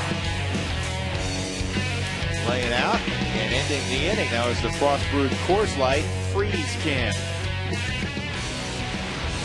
Well, the Rockies in the 6th inning will try to figure out Chris Narveson, who has allowed 1 run, and that run was in the 1st inning. Since then, he has allowed 1 hit, and he's walked 1 man. Spilborghs, Helton, and Tulowitzki against Narveson. 3rd time through for the Rockies. He has struck out 4 and walked 1. This is his 3rd straight fine start for Ken Maka. And now the Brewers, who are in dire need of starting pitching. Looking at Narveson and what he's done late in the season as a candidate perhaps to be in their rotation in 2010. Spilborghs hooks it down the line. It's a fair ball. Ron will throw it back in. A leadoff double for Spilborghs. With the Rockies trailing 2-1. 24th double for Mr. Spilborghs on an 80-mile-an-hour changeup. Set back, watch the hands, and then as the pitch comes, really turns on it. Even though he got out a little bit fast on the ball, the top hand stayed on, and then all of a sudden you see the good result of it just staying fair down the left field line, just inside that line. And the heart of the order's up. You got to feel confident the Rockies will tie or go ahead in this inning.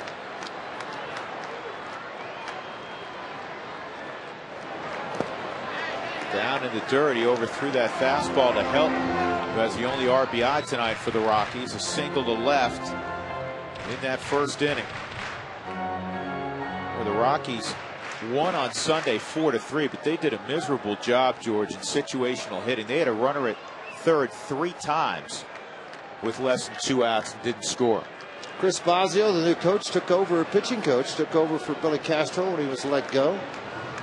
The right-hander Coffey warming up down in the bullpen right now. And they're obviously staring at this pitch count at 72. Mr. Coffey's done a nice job for them coming out of their bullpen. Coffey this year has inherited 48 guys, only 17 have scored. You'll remember him from the Cincinnati Red days.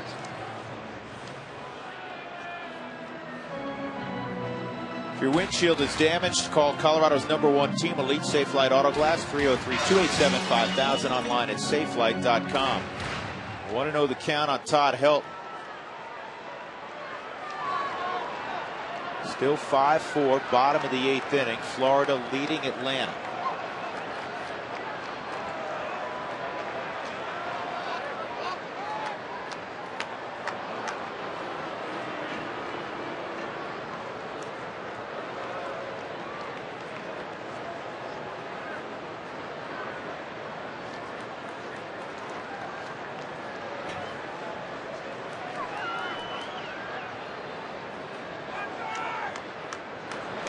And Todd drives it to right center field and deep.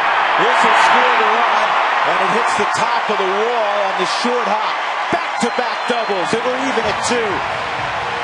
Helton knows what time of year it is. Second RBI for Mr. Helton in this ball game, 84 on the season now.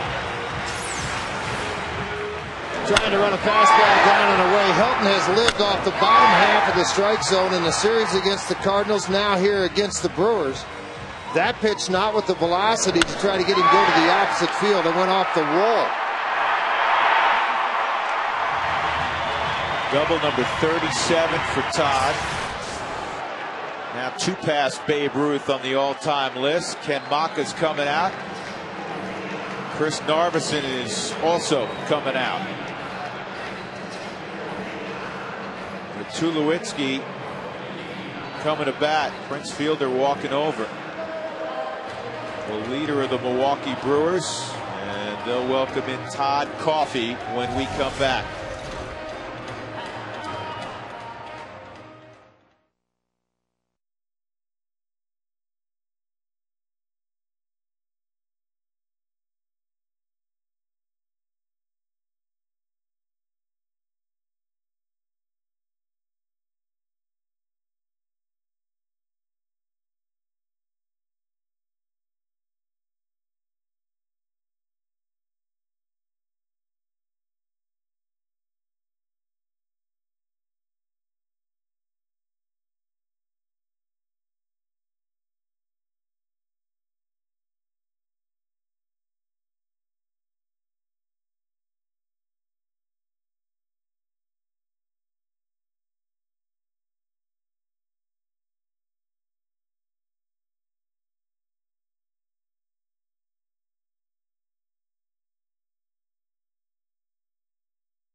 by the Great Colorado Payback, reuniting you with your money, and by Bird Auto. To find great deals on used cars, visit ColoradoWheelsOnline.com or pick up a magazine at over 200 locations.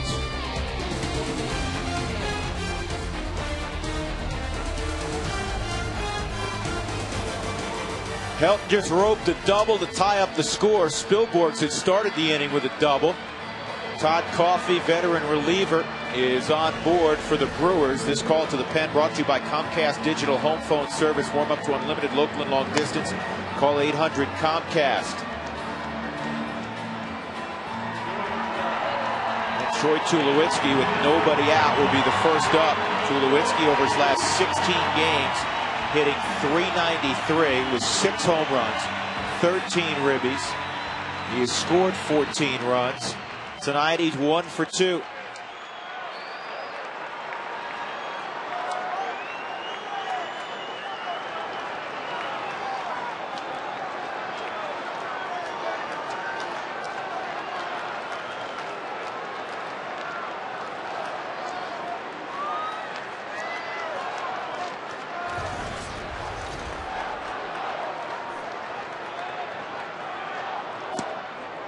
The first pitch is in there, strike one.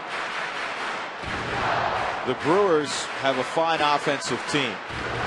They are 77 and 79, mediocre because their pitching has let them down this year. Their starters, though Narveson threw a pretty good ball game, 15th in the National League in ERA. Only the Nationals are worse. Braden Looper's pitched decent for him. Supon's had his difficulties. Both those guys, Supon pitching in this series, but he's a guy to typically lock in 12, 15 wins, and it hasn't happened for him this year. Supon on the season now 7-11 with a high earned run average of 5.04. Well, their main guy is Giovanni Gallardo, but he's now done for the year. They shut him down because of innings, 13 of 12. He's thrown 30 starts, 185 and 2/3 innings. And this ball on the ground, and it eats up McGee. Helton's going to go to third, and Tulowitzki's aboard. That was a difficult hop, and McGee tried to play it off to the side instead of getting the chest in front.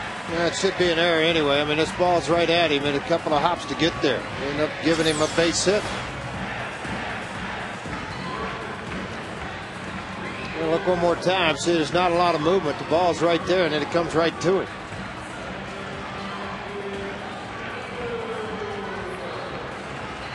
Did come up late, so Tulowitzki will take the hit.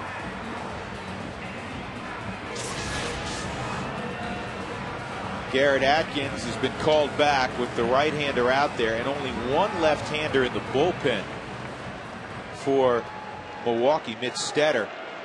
Ian Stewart will pinch hit and then go in and play third. First and third, nobody out.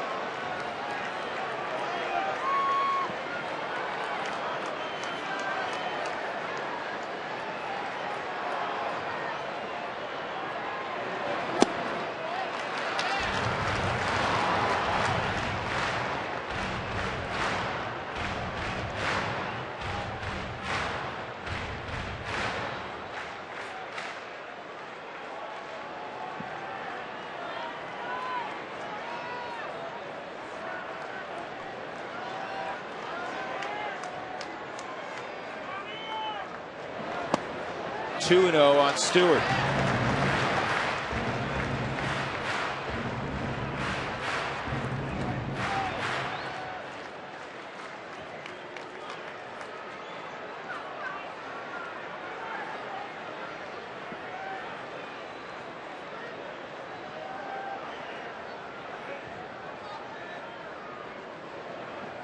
Down low, 3-0. Torrey Alba's on deck. 94-mile-an-hour heater with some movement down, trying to get the double play ball. This is something he does a good job of. Coffey on the season has thrown in 74 ball games, 79 innings. He's punched out 63, typically in the zone, 20 walks on the year. How about Stewart, George? 11 of his 25 home runs have come against the National League Central this year. Remember that huge run he went on when he went to St. Louis, where he hit 3 in their ballpark, and then of course when he went to Milwaukee, he had a couple of more. He was the National League Player of the Week that week. Coffee 0 for 3. Stewart is against this right-hander.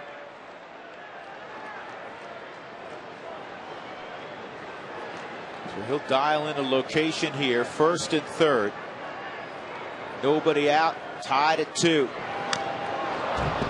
The lone left-hander down in their bullpen is getting loose. It's interesting. Stetter, you think about this. The only right-handed bat to face him in the Rockies lineup has been Tulowitzki. Gonzalez, Hop, Helton, Quintanilla, and Stewart all lefties. Specialized left-hander. Matt Daly starts to throw for the Rockies in their bullpen. The formulas work. Daly in the 7th, Betancourt in the 8th, and of course Houston Street in the 9th. That is if you have the lead. They're going to the bottom of the 9th in Atlanta, Florida, leading 5-4. 3-2 on Stewart. Coffee seeing if he can catch Tulowitzki napping. He could not. Yeah, napping or 3-2 count, moving on the pitch. As soon as the leg would come up, trying to get a double pick.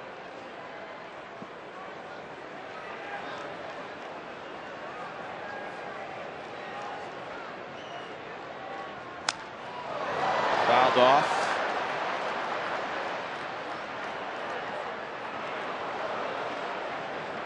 Stewart with 11 RBIs in the month of September.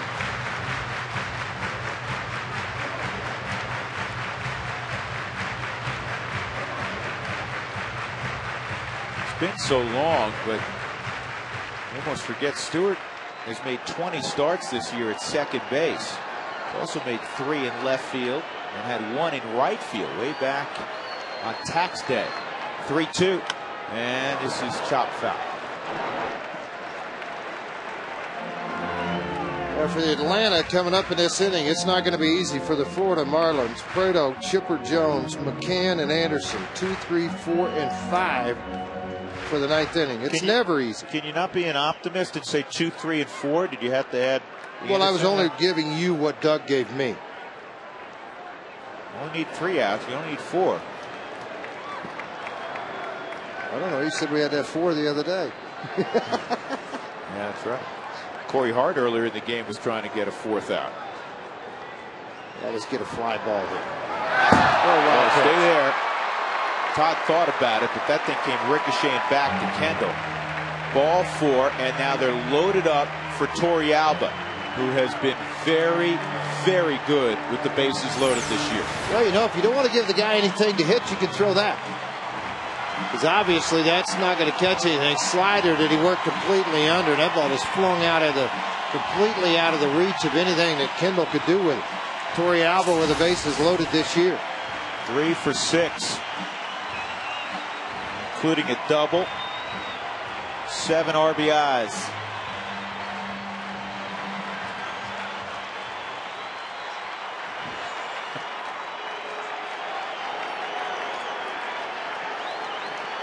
So the crowd abuzz, and it's a great Tuesday night crowd. Last week of the regular season. Nobody out, the bases full of Rockies, tied at 2.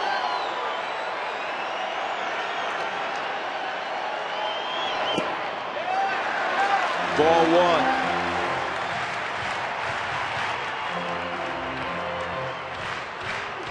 Yeah, well, the Brewers couldn't bust anything open on Marquee. You feel confident now with Torey Alba, Mr. Clutch, to come through in this situation. And at least get a run in. Try to take the ball to the big part of the park, either on the ground or in the air. Straight ahead. 1 ball, 1 strike.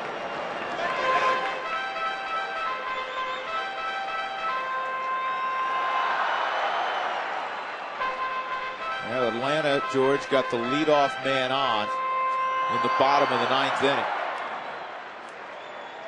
He's pitching for Florida. Nunez.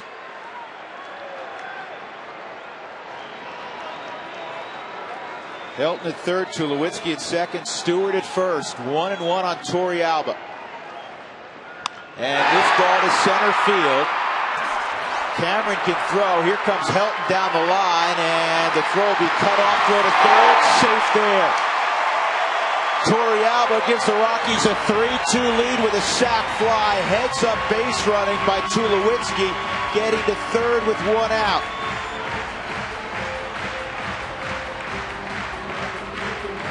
Well, to be honest, Drew, I think if Prince Fielder goes and gets the ball from Mike Cameron in center field, Tulowitzki's probably out. It was a very poor exchange on Prince Fielder defensively because he waited deep onto the mound versus going up. Ball caught, Helton tags, off you go. But this ball's well offline, and as Prince Fielder went to the top of the mound, he waited on the ball. That allowed Tulowitzki to get to second base. 60th sac fly for the Rockies this season. That leads the major leagues. Brad Hopp up there.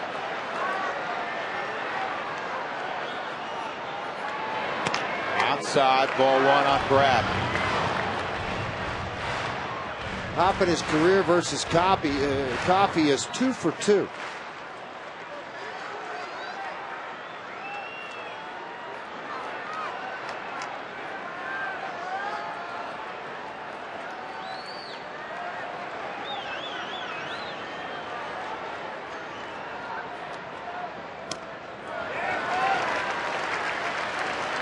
Guys typically around the plate. I mentioned it again a minute ago, 70-plus innings, only 20-something walks. Coffey falling behind in the count. This is where you got to make him pay for it, particularly from the left side of the plate on a 2-0 count.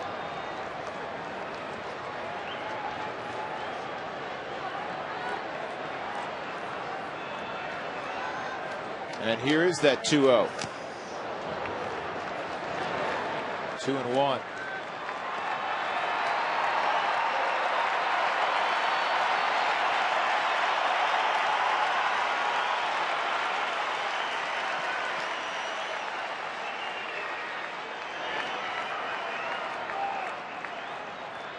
Chipper Jones just grounded into a double play. There's 2 outs and nobody on. Atlanta down 5-4 in the bottom of the 9th.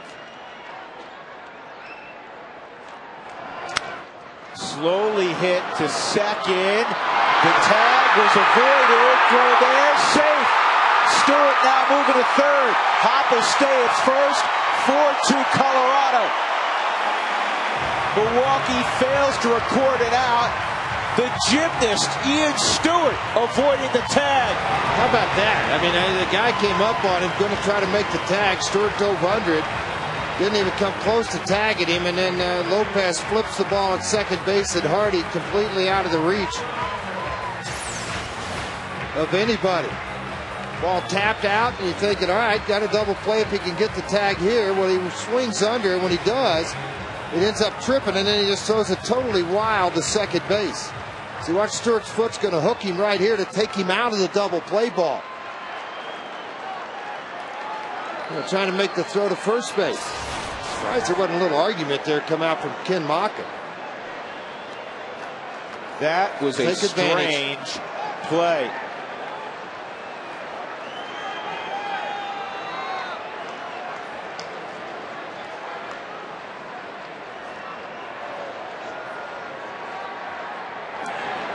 Barmes pushes a bunt on a squeeze, foul. Let's quickly go to Turner Field in Atlanta. 2 outs, nobody on, and Brian McCann hits a pop fly to Hanley Ramirez, and the Marlins cool off the Braves, who had won 7 straight coming in. So you know the math, I'm sure. If the Rockies can win tonight, they're up 4-2 right now in the 6th. They would move 3 games in front of the Braves.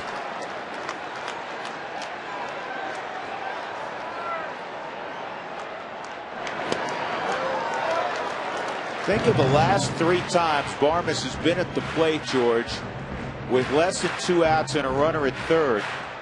Jim Tracy has squeezed him. Once successfully, once he got the bat on it and fouled it off, and well, actually twice now, because he just fouled off another one. This was a safety squeeze. The one on Sunday was a suicide squeeze. Runner going, and it's fouled off. Now the Rockies' magic number has just been diminished by 1 to 4. It would be 3 with a victory against the Brew Crew tonight. And it still says 9th inning on the auxiliary scoreboard in right, but when they put the F up there, people will notice, and 36 players in the Rockies dugout will notice.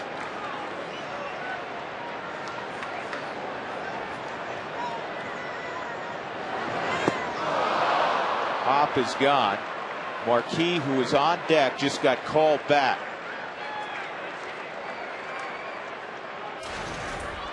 Seth Smith's got a helmet on. Nobody's emerged yet. Jim Tracy's got a couple of options. Carlos Gonzalez is now going to grab a helmet and a bat in his batting glove. So you wonder, had he been swinging underneath or not, because Smith's the one who had the helmet on. Jason Marquis, George, deserves some credit, because the first 3 innings, it didn't look like he'd be still around in the 5th or 6th. Everybody wanted to blow him up. He did pitch well. He was down 2-1. He walked 4 guys in the first couple of innings, but he worked out of 2 bases loaded jams. That's the difference in it. He had the ability to do that. A couple of earned runs, both earned 4 walks and 1 strikeout, but he got those big double play balls when you needed it. 85 pitches too, straightened and righted the ship up on that.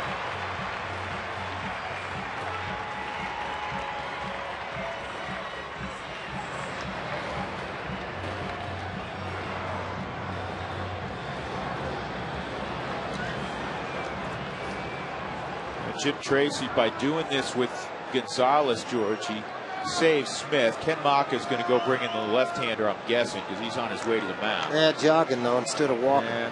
A lot of times when you see a manager jog, they want to come out and talk about it more than they want to do the other. Maka worked in the Oakland organization, so maybe he's got some familiarity with Gonzalez and wants to go over how he wants him pitched. But now you probably would double switch Brad Hopp out, who just hit 2 doors ago, and get Gonzalez in now that you're on the plus side.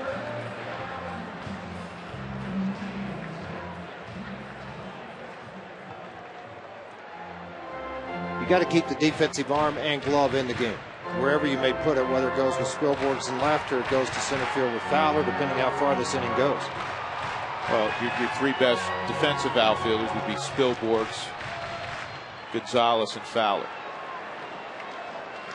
in terms of range. Gonzalez at the plate. Carlos on Sunday was 2 for 4, including an RBI double. He had a good series against St. Louis. He had a couple of hits Saturday as well. First and third, 2 outs, and that pitch is down low. Yeah, it's interesting, George, this time of year when rosters have been expanded since September 1st, that you'd have only 1 left-hander down in your bullpen. That's a guy who's been with you all year. That's all you have in the organization's ready to come to the big leagues, and that's all you have. I mean, they've traded away some guys. They've had guys get hurt down in their bullpen area. It just tells you a lot of times what shortage is. Line drive left field. Braun. I don't know why he made the sliding catch, but he did. That will end the inning. But the Rockies get 3 runs to take a 4-2 lead.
And the crowd stood and applauded.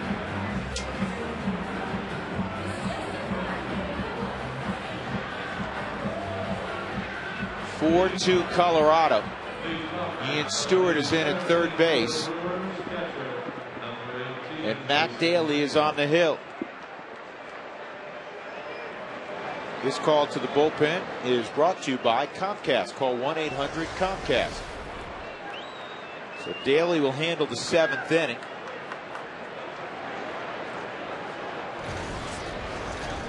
Jason Kendall out of the 8 hole will lead it off, and he takes strike 1.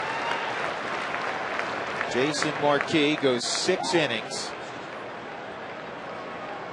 allows 2 runs on 6 hits. He walked 4, though 2 were intentional. And he had 1 strikeout. He's in line to win his 16th ball game.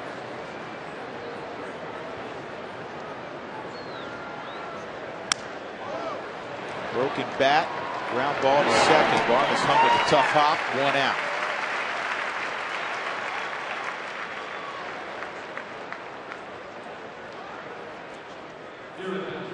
Pinch hitting will be Craig Counsell. Let's take a look at our Geico quote of the day from Prince Fielder. I don't care about messing up somebody's dreams or anything like that. I just want to win, so you might as well win. As far as trying to mess someone else's goals up, I don't get into that. And you know what? I get that. Prince Fielder is the only guy, folks, in baseball this year, listen to this, the only guy to start every single game. He's had an enormous year. He doesn't need any other kind of motivation. It's disappointing enough for him that the Brewers fell out of it in their quest to make the postseason. He's going to give a professional effort, and he doesn't need the motivation of, as he says, trying to mess up somebody else's season. 0-2 on Counsell. George, thoughts on that quote? Well, the thing is, you don't want to sit here and go through being a spoiler. That's no fun. And Prince was around a dad that played the game and was a good player. And I think, quite honestly, today's game, there's so much talked about money on a high heater. He's able to get Counsell. There's so much talked about guys making the money in the game, and they always want to point to the money and the length of contracts and how much money they make. I don't begrudge any player, any person, and a CEO or anybody else that's doing their living to make all the money they can make in this game or out of this game and in a walk of life. And for him, it's about the ring. It's about getting to a World Series. It's about getting to the playoffs. It's about becoming the best of the best. And sometimes that gets really out of the game of baseball. It's unfortunate because so many people today go, well, look what that guy's making. Well, it doesn't matter what he's making. It's he earned that money, just like the guy did that's CEO of a company. 0-2 on Felipe Lopez. Prince is signed through the year 2010 with Milwaukee. Came into the year with 3 years and 368 days, so he's a little ways away from becoming a free agent. This could be a tough guy. Foul ground. Stewart, who just checked into the ball game, makes a nice running catch. Strong inning for Matt Daly. 8 pitches, 7 were in the strike zone. 4-2, stretch time at Coors Field.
AT&T, the nation's fastest 3G network. AT&T, your world delivered. Rockies leading 4-2 with George Frazier and Alana Rizzo. I'm Drew Goodman. Bottom of inning number 7, top of the order. And the new pitcher for Milwaukee is Carlos Villanueva.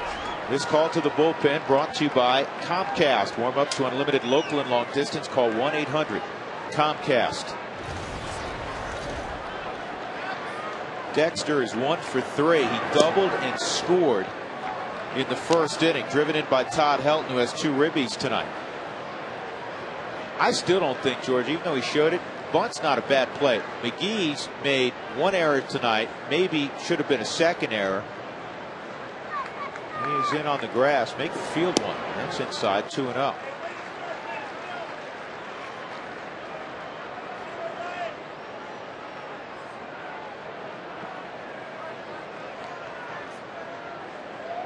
Three runs charged to Chris Narveson. 3-0.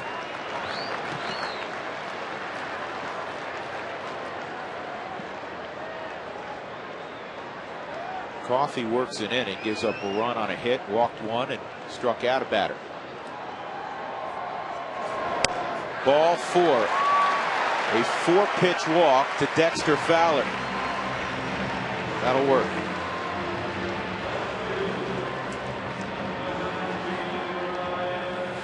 Mike writes in, there's been a lot of talk recently about magic numbers. Can you please explain what this means for the Rockies? Absolutely, Mike, and it's a very good question. Magic number means your wins, from the Rockies' perspective, we'll take it naturally, versus your closest pursuer's losses.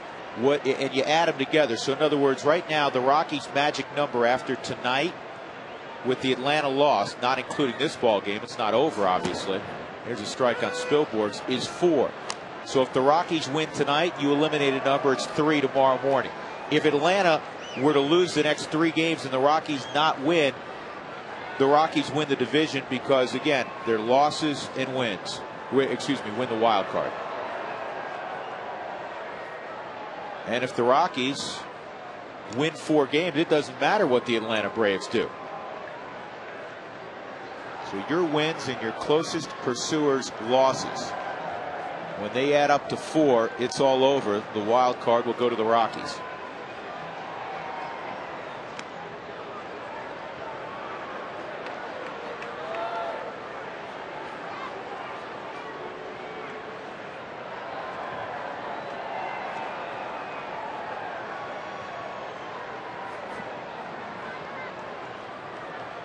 Spilborghs laced a double down the left field line to start that rally in the 6th. And this is a chopper that's going to sneak on through. Fowler with the great speed headed to third. Safe there.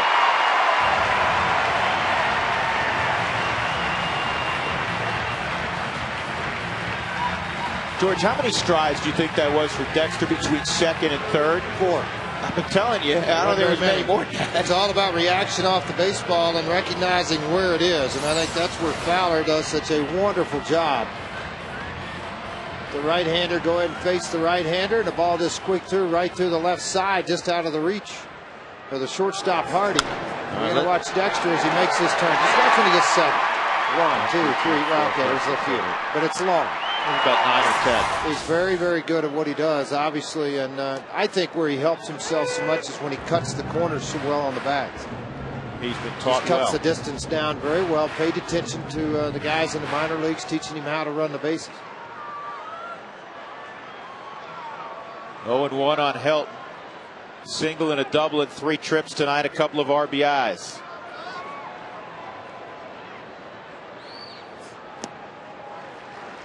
Then it's 1-1. Todd 2nd on the club in ribbies to Tulowitzki, who has 87. He's 2 ahead of Brad Hopp. 1 ahead, because Brad has an RBI tonight as well.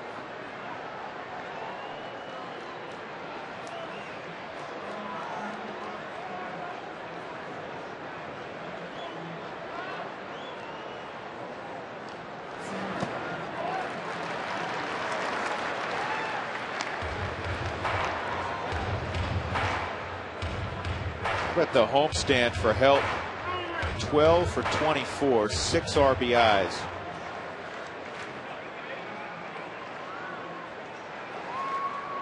Crowd of 39,087 on a Tuesday night. Rockies and Brewers. The Rockies trying to secure their third ever postseason bid and their second in 3 years. It's that core group of guys that were in the postseason prior to this, and again, you had to kind of revamp the pitching staff a little bit. You lost Jeff Francis. You picked that up with Marquis. Good block by Kendall there. Yeah, almost called him Freddie. Freddie'd be proud. Of course, Freddie, Jason's dad, longtime big league catcher and a good one. He's a coach for a number of years in the Rockies organization. Rafael Betancourt, Rockies' 8th inning man, preparing himself. Houston Street actually pitched the 8th and 9th inning to secure the 4-3 win on Sunday.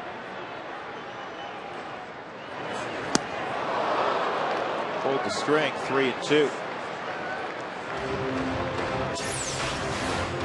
Well, and to make a pitch, you got a very powerful hitter up at the plate, and he did it, but a great appearance coming right out of the hand. You see that circle change, watch it rotate.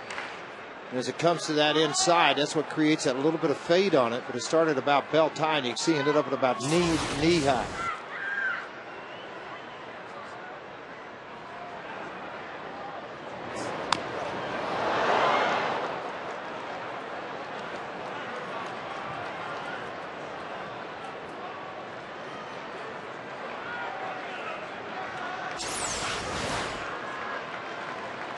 Ball on the inner half, Helton not trying to pass it right off the knee. You see him trying to walk this thing off a little bit. You're going to see it on the Hyundai cam here. It's just going to kind of be a shot right off that shin. That's why you see so many hitters. And Helton's never been one of those, but they wear that shin guard down that shin. For some guys a little bit longer than others, or a particular spot they have a tendency to hit. Yeah, it's funny you mentioned that, George, because you know what, you think all the at-bats Helton's taken, you don't remember him doing that much for whatever reason. Yeah, he doesn't do it very often at all.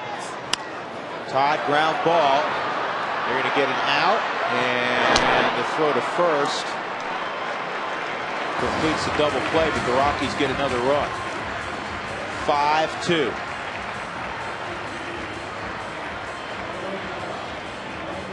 Tonight's injury report is brought to you by the Exempla Lutheran Medical Center. Jeff Francis, who had shoulder surgery during spring training, he pitched 3 innings on Sunday, 3 innings again today in Arizona in the Instructional League. Very sharp on Sunday, not quite as sharp today, but it's all great news because he is going to be well prepared to start spring training without any sort of this ball line to left center field. The extra bases for Tulowitzki. Third hit of the night for Tulowitzki. 2 singles and now a double. What I was saying about Francis, he's going to be ready to go with everybody else without limitations in spring training. Showing an awful lot of velocity on his fastball at 89. 25th double right now for Troy Tulowitzki on a hanging slider right out over the middle of the plate. Never got to the bottom half of the strike zone. He obviously made him pay for it. Squared this thing up. Cameron thought about trying to cut it off, and it scooted right to the wall by him.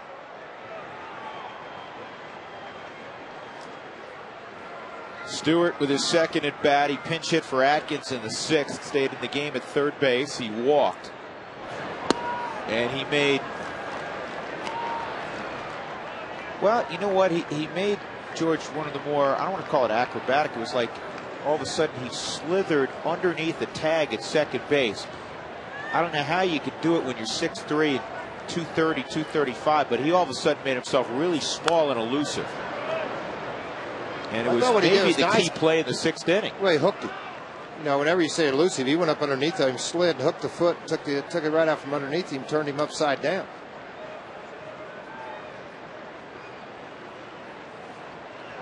One and one on Stewart.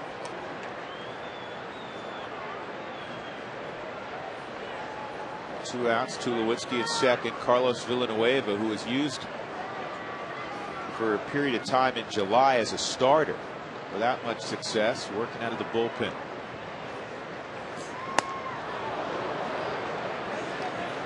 Well, early in the game, what Drew's talking about, when they had a runners at first and third, watch him come in. Now he's going to slide. Watch him kick him foot, knocks him right on the ground, then gets up, takes off running. Because nobody tagged him. Then a bad throw by Lopez allowed everybody to advance.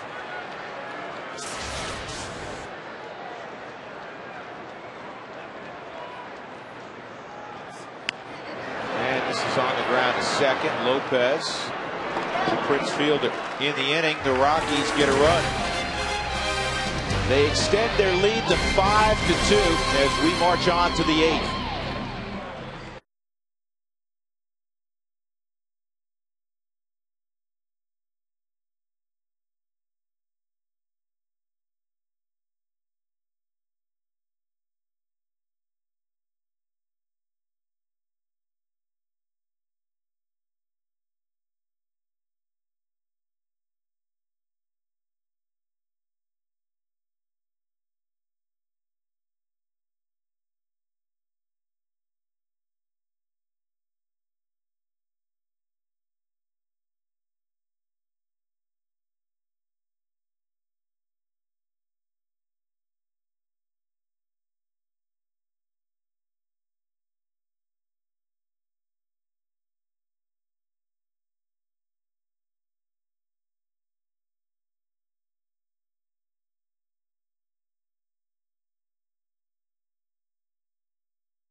FSN is brought to you by the Colorado Lottery. Don't forget to play.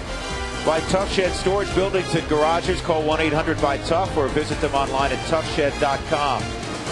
And by the Denver Nuggets 10-game fan plan starting at just $1.99. And if you buy now, you can see the Lakers for free.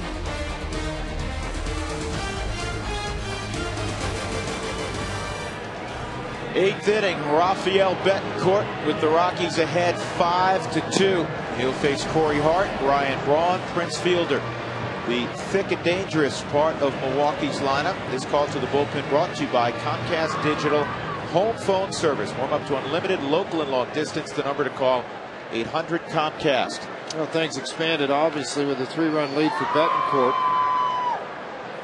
Contreras is also warming up down in the bullpen. Remember, he's come into the ballgame 2 different times out of the bullpen. Just 3rd time in his career, but he's been up to 97. 9.4 strikeouts per 9 innings. You like that? The hits per less, and he doesn't walk people. All a good combination for a guy coming out of the bullpen with your team having the lead. Hart is 1 for 3. Marquis on the plus side. Chris Narveson has the hook for Milwaukee.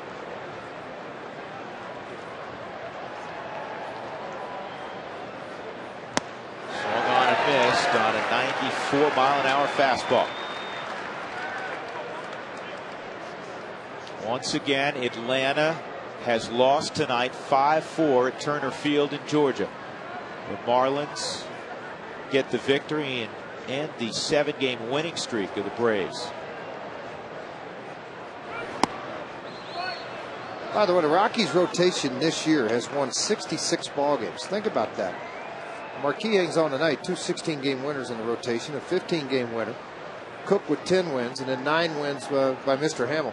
The best prior to that was in 07, 55-47, and in 03, 55-65. 1 and 2. Those are all good numbers.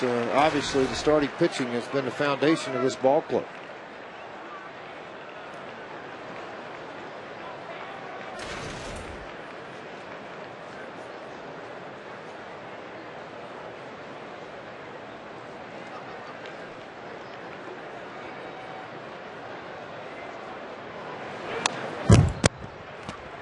How about this note on Jorge De La Rosa? George just mentioned he's a 16-game winner now, 16-9. He is the only pitcher since 1900 to have 6 or more losses without a victory at the end of May and go on to win 16 games. It had never happened before since 1900. He's had an amazing second, well, I don't want to say second, amazing 5.5 months, 5 months of great baseball. Swung on a missed. Corey Hart got on another 94-mile-an-hour fastball. Yeah, a lot of guys sitting down right now in Tucson watching this ball game on the air. Manny Corpus being one of those, Alan Embry, all these guys trying to get ready to be a part of this and what they've done there. Of course, Mark Gustafson's down running the instructional league right now with his staff. All piped in, all watching the ball games down there, trying to get it ready and get it done to celebrate. Love to see this ball club get in, particularly it's a homegrown club. I think that's what really gives you satisfaction as an organization. Braun lays down a bunt, and it's going to go foul. Brett writes in, when Rafael Betancourt pitches from the stretch, he appears to shuffle quite a bit when he comes set. Why is this not a balk? It's an excellent question, George. You and I had this discussion when Betancourt first arrived here. I mean, he moves that front leg, which... It's not a balk because it's all part of a continuation thing. See, his body, it's all part of a delivery thing. Well, I think it's part of his delivery. It's right. Unique to his delivery. If anybody else did it, George, that'd be a balk. It's simulating the start of it's no different than the guy in Boston all those years that did it, when he had the complete turnaround in the 6-7 stops before he ever became set. Louis Tiant before he ever became set. It was his delivery. He does it every time, so that's why it's accepted. If he variated off that at all, then it would not be.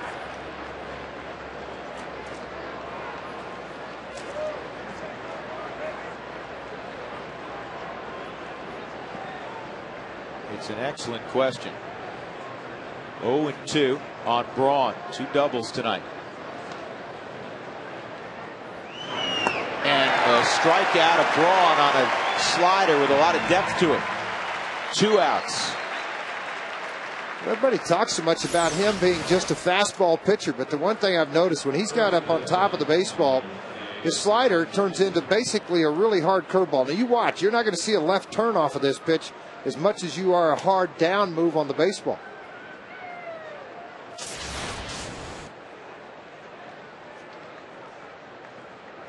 So Prince Fielder steps up. Fielder's 0 for 1. First 2 times up, he arrived with runners at second and third, and the Rockies intentionally passed on him. So the other at bat, he hit a ground ball to the left side of the infield to the third baseman, basically playing shortstop, because the Rockies have 3 on the right side. At the time, it was Garrett Atkins in there, and Atkins threw him out. It's now Stewart playing the left side by himself. Here's the 1-0 on Fielder. Trying to stay away from him. It's 2-0. Prince with 43 home runs, leading the National League with 137 RBIs. He has an OPS, on base plus slugging percentage, of just over 1,000. It's second in the league to Albert Pujols.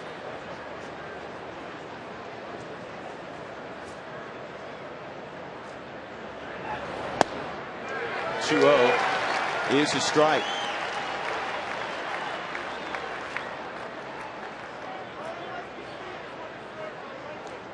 Fielder and Braun, their 2 best players, and Fielder is their unquestioned leader.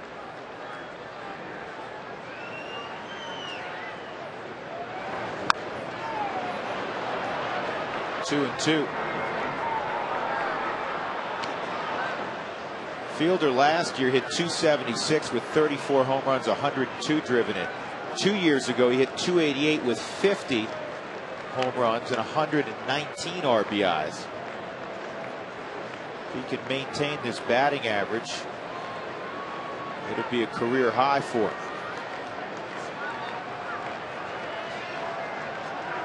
2 outs, nobody on. Betancourt with a 2-2 count on Prince Fielder. If you've ever dreamed about becoming a Colorado Rocky, your time is now. The roster spot awaits you in the Rockies Fantasy Camp, Joey Sony, Tucson, Arizona, at Fantasy Camp, January 26th through January January 20th, 2010.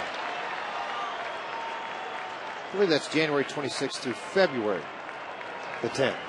No, January 26th through January 30th. 5 days. That says January 20th. I'm sure we had that correct. It's tough to go backwards 6 days. Yeah, that little typo there, huh? That is a blast. Fantasy Camp. Swung on and missed. Betancourt strikes out the side.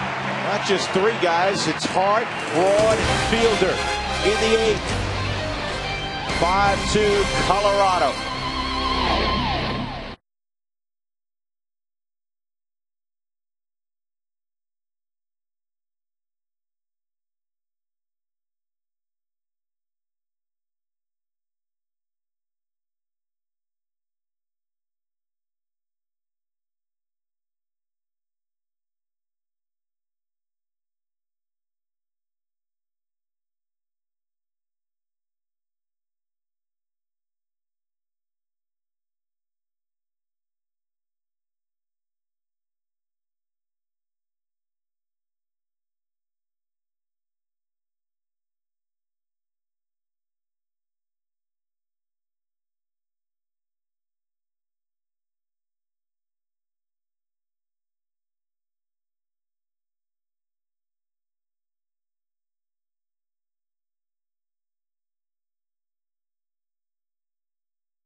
With number 8 earlier today about the fact that Atlanta seems like the Rockies of 2007. He said it's exactly what they seem like. It seems like they can't lose. Of course, they did lose tonight to the Florida Marlins. He said, you know what, I can't pay much attention to what they're doing. Something that we've been talking about for a couple of weeks now, that the Rockies have to control their own destiny. I said, what about their schedule? Interesting that you guys have the Brewers, and then we go to L.A. He said, yeah, that's the way it works out. You know, we were on the road for really the first good portion of the first half of the season. Now we are at home for a lot of the games. We have a tough schedule, but Milwaukee doesn't care that we're trying to make the playoffs, and LA certainly doesn't either. We just have to take care of business, guys. Well, so far so good tonight. Torrealba with a 2-strike count. Second inning of work for Carlos Villanueva. Torrealba came up with the bases loaded in the 6th inning and produced a sac fly.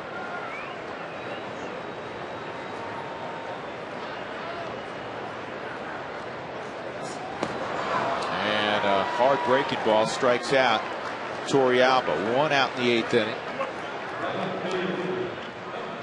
Let's check another email as Brad Hoff walks to the plate.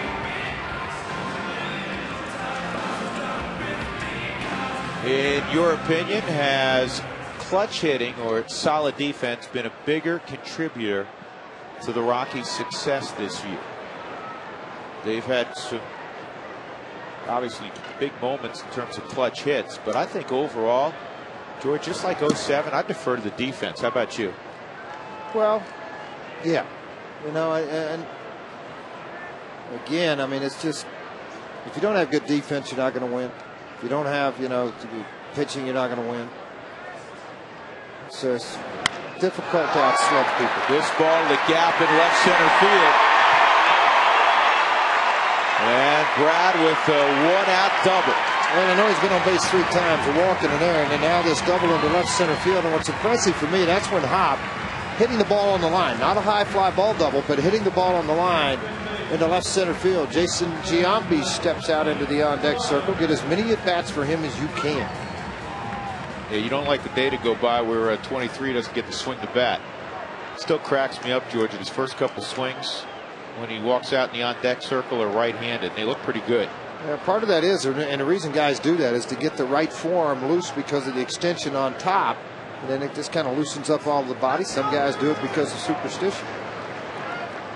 Varmus takes ball 1, Houston Street, indicating he's going to throw a slider.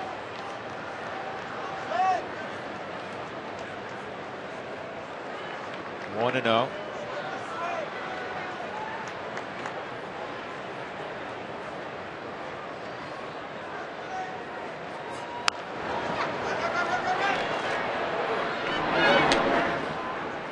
McGee throws out Varmus. And Giambi's going to come back underneath, and Seth Smith is going to come out and pinch hit. Number 7, Seth Smith.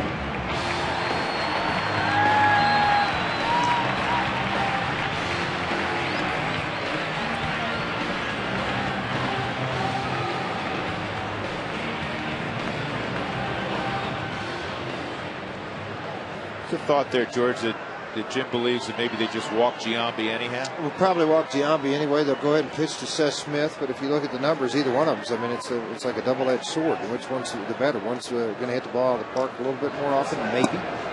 Smith with 15 home runs on the season, 53 RBIs, and as a pinch hitter, not sure you could get any more electric. 17 for 35 with a home run and 12 RBIs.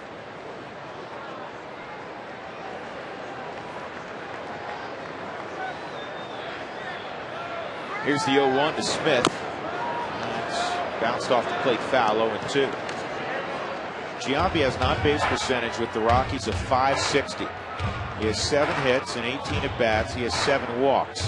He has driven in 11 runs in those 18 at-bats. Pretty good. It's beyond pretty good. Smith's hitting .486 pinch hitting. That's ridiculous also.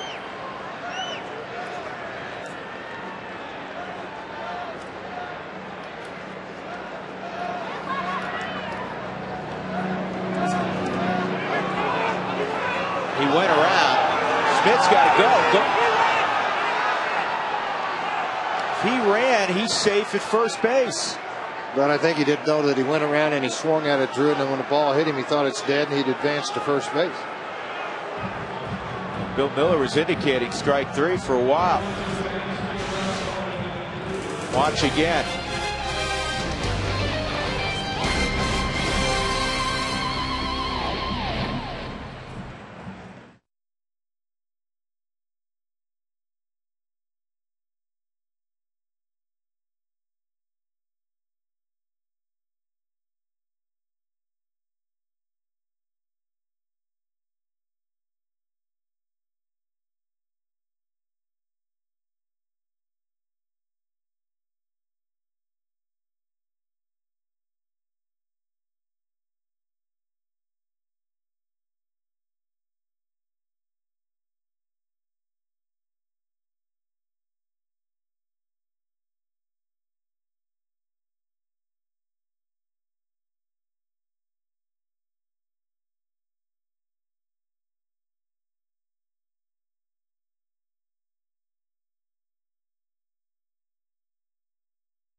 Visit MikeShawAuto.com.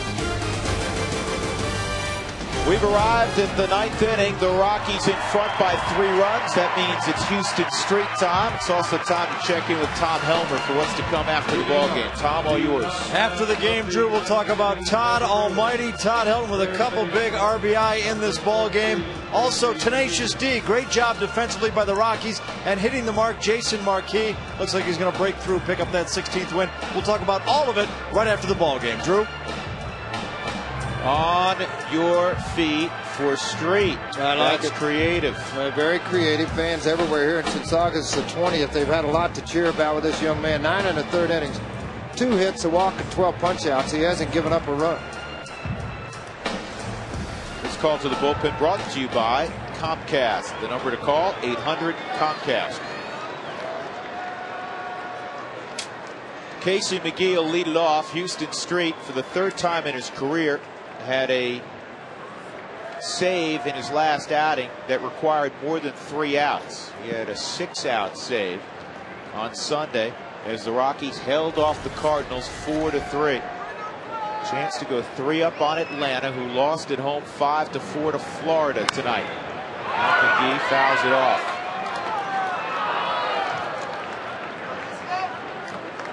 Houston Street has given a lot of credit to Bob Apodaca, the longtime Rockies pitching coach, for sliding him over on the rubber. Something initially, George, he was reluctant to do. Well, when you'd had the success this guy had, he had 90 plus saves coming out of the bullpen for the Oakland Athletics. It's a way he had pitched for a number of years. But he did admit in the papers they'd given him better command of his fastball.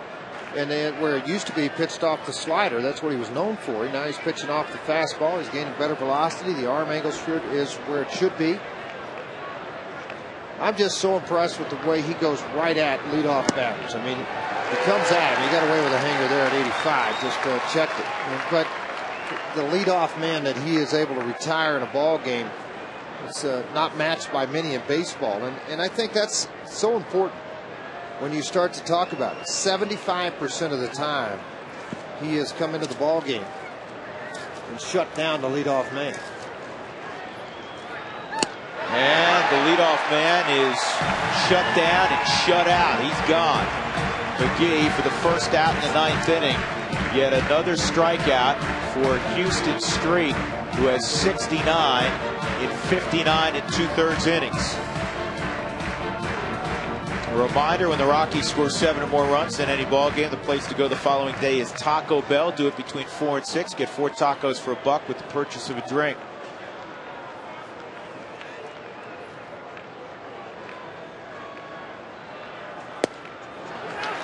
Strike 1 on Mike Cameron. He's 0 for 2 and a walk. I wonder how many times in Mike Cameron's career, George, he's hit into 2 ground ball double plays in a game. Probably not many. He's done that tonight. Rockies had a 1-0 lead, and then Marquis gave up a run in the 2nd, a run in the 3rd. 0-2. And the Rockies were behind 2-1 until the bottom of the 6th inning, when they scored 3 times. They added a run in the 7th, and now they're 4 strikes from their 89th victory of the year. The most the Rockies team has ever won, 90, after the play-in game of 07.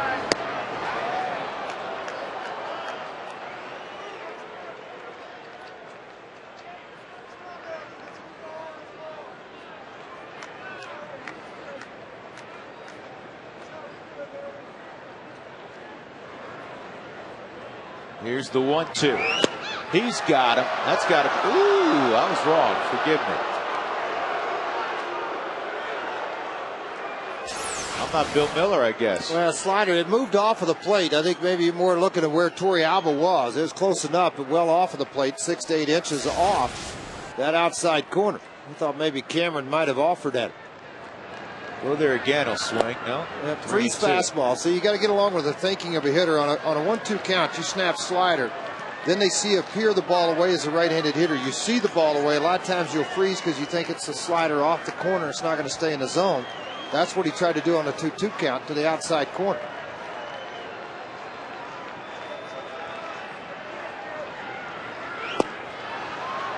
Cameron didn't offer at the slider. So he walks. A rare walk for Houston Street. And that'll bring up J.J. Hardy.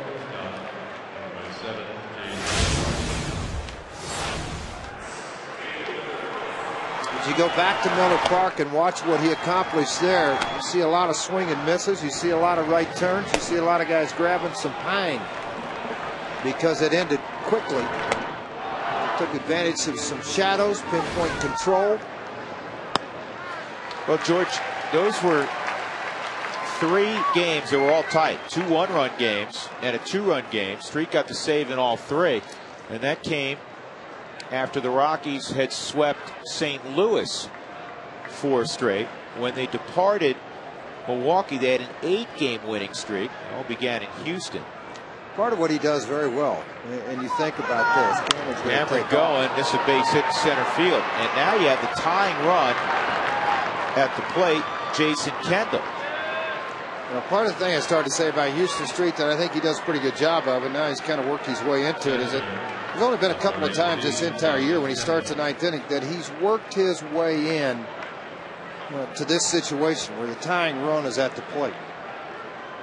This is not something normally that happens. They have a couple of guys with pop from the left side they can throw out there. One of them is Jody Garrett. He's going to get the opportunity, it looks like. Matt Gammel's another guy, young player. Garrett is the most used pinch hitter on their bench. 10 for 47 with 10 RBIs. He's yet to leave the yard.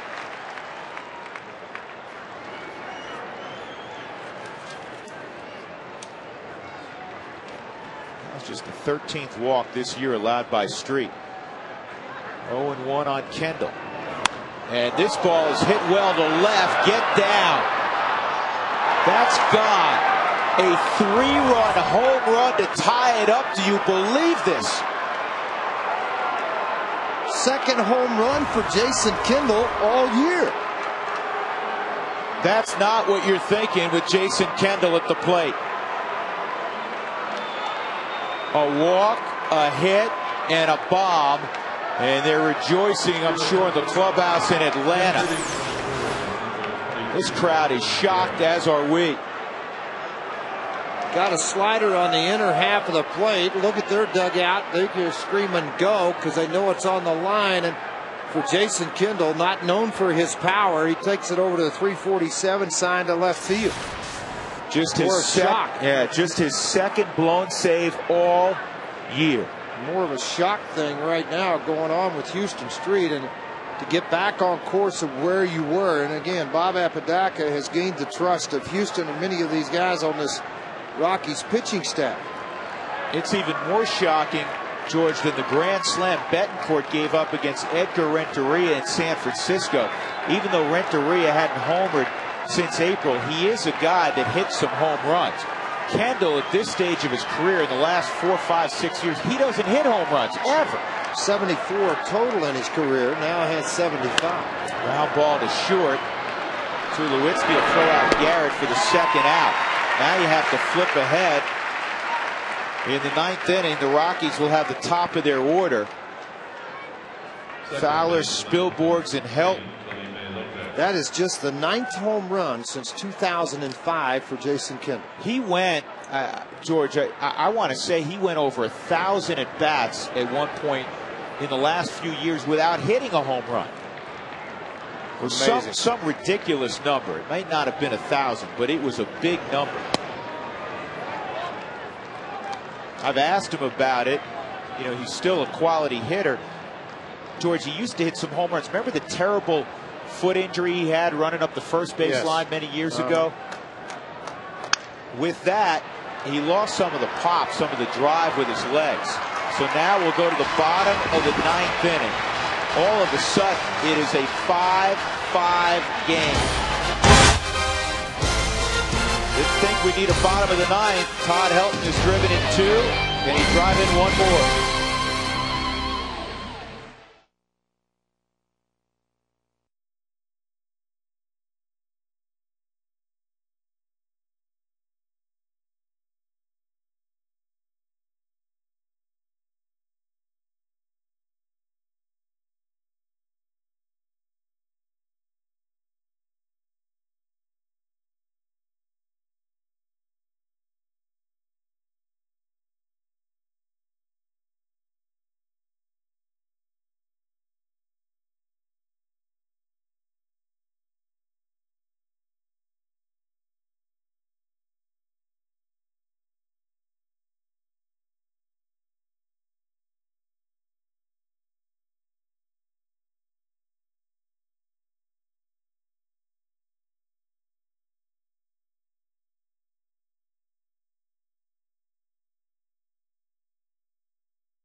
when Jason Kendall surprised everybody with a 3-run home run.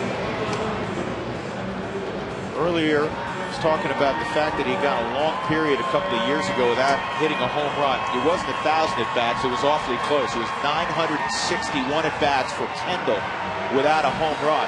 This year he now has 2.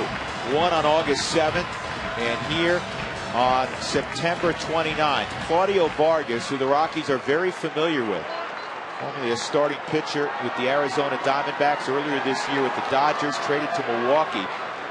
He's been unscored upon in his last 10 appearances. He has not worked since Friday. Dexter Fowler will lead it off. The Rockies just need a run. Bottom of the 9th inning. First pitch is in there. Fowler tonight 1 for 3, and Milwaukee has scored a pair of runs.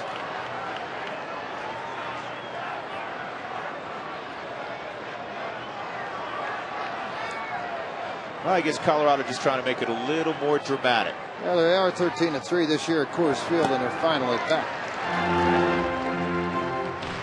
I like the odds.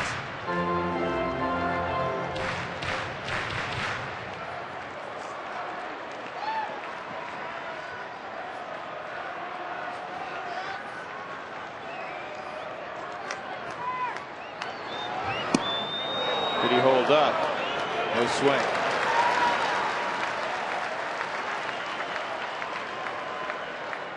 Billboards will follow Fowler. The Rockies still have Giambi available, though of course they're part of the order. You don't figure to see a pinch hitter. This is slowly hit to first. I'll tell you what Fielder did. You see how he smothered that thing? He wasn't going to get by him over at first base. Still kind of in a state of shock. I mean, it's just so much of what Street has done as a closer all year long. Honestly, George, I was more concerned. This is not to dismiss Jason Kendall. The last thing you expected was a home run. He may have gotten ahead. That wouldn't have shocked anybody. He's a tremendous hitter. But you're more concerned with maybe the guy behind him, the pinch hitter, leaving the yard, of Matt Gamble. In this case, they pinch hit Jody Garrett. With Kendall, you're not thinking home run. And quite honestly, he probably hit it out, George, in the only place that he goes deep now. On the rare occasion he does. And that's... Well, he dropped the head on it. That's what we say in baseball. You drop the head on it, pull it right down the line. Yeah, pulling it down the line. I mean, not going to leave the building to center or the deep portions of left center, or certainly opposite field. 0-1 on Spilborghs, who has a couple of hits tonight, including a double. Outfield playing very deep. And it's 0-2. Rockies had action a little bit in the 9th inning. Wonder if Street will go out there again in the 10th. If there's a 10th inning. Hopefully there is not.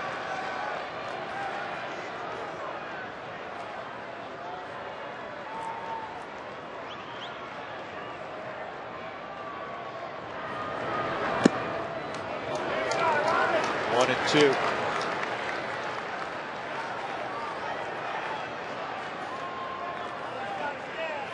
Vargas missed the first half of the season with elbow tendonitis.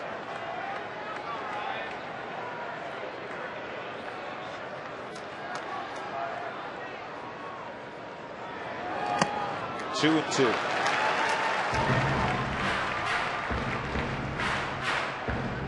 This is his 26th appearance in a Brewers uniform. Got an ERA right about 2. He's pitched well for Milwaukee.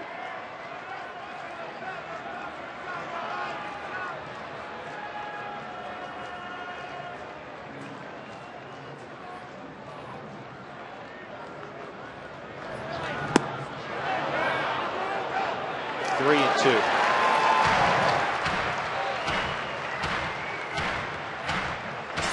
Well, Darryl Cousins tonight has not called many batters that have gone and offered on the baseball. Body went, hands didn't.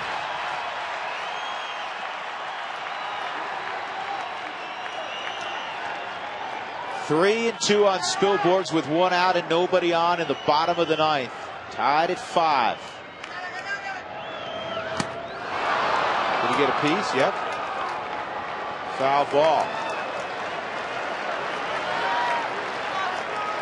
If he got a piece of this, it was George, a nick. It was a real nick. I mean, yeah, I don't think he got any of it. But you'll take it and give him one more shot at it. Did you see his body? Like, he started to walk toward the dugout. Sure he did.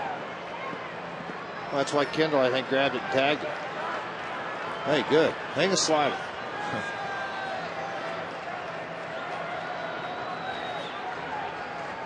Gives Billy a chance to turn on something. Ball 4. The Spilborghs, the winning run at first base with 1 out for Helton.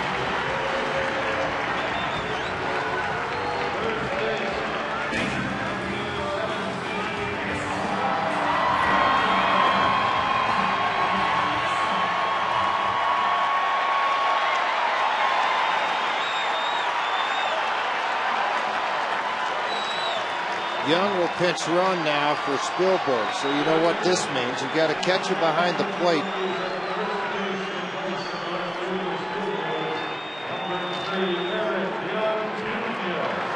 Well, Spilborghs, I know what you're thinking, George. Spilborghs runs well.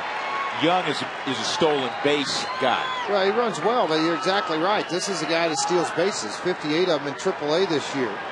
Kendall, 15 of 76 he's thrown out. It's Todd, you assume, is going to be patient, which he generally is. Give Young a chance to see his move.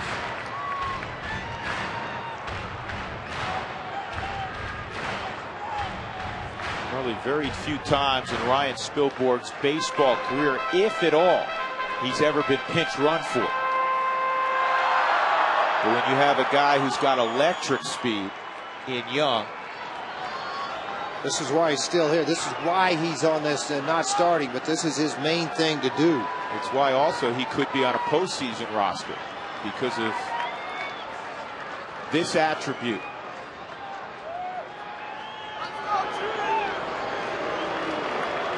Get your comfortable lead. Don't try to extend it too far. Two things happen. You don't know the move of Vargas. Number one, if you get too far, Kendall will throw behind you.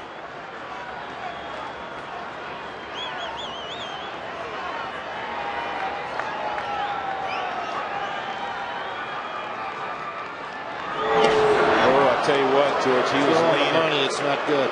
He was leaning, and a better throw, you had him. And because he was leaning, the dive back was high. Look at his dive back.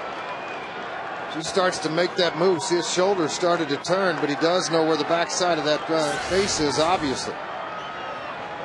So a lot of base stealers just teach you this way. You put that one hand to push off of the thigh, and then you can turn and go. That back foot slightly turned towards second. 2-0.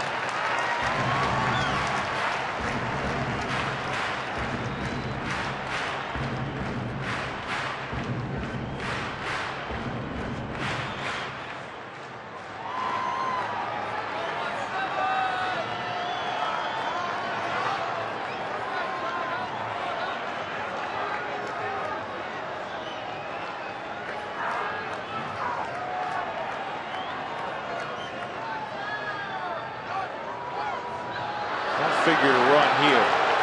Oh, the 2-0 count.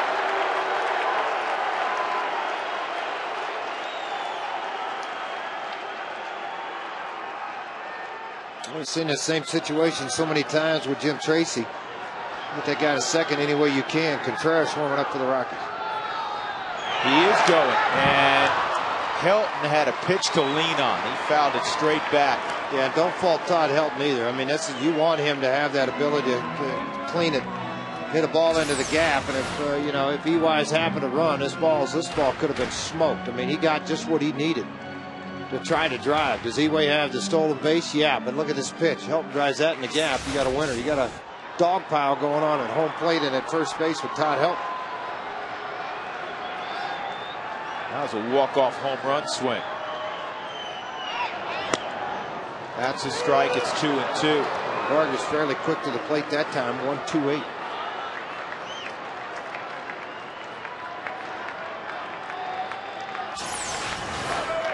Couple of steps. Turned it down and looked to see where the pitch was. You described it well, George. He went so quick.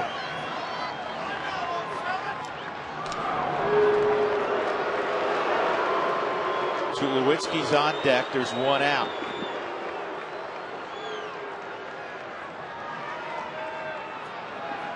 You're the calmest two-strike hitter in the game at the plate.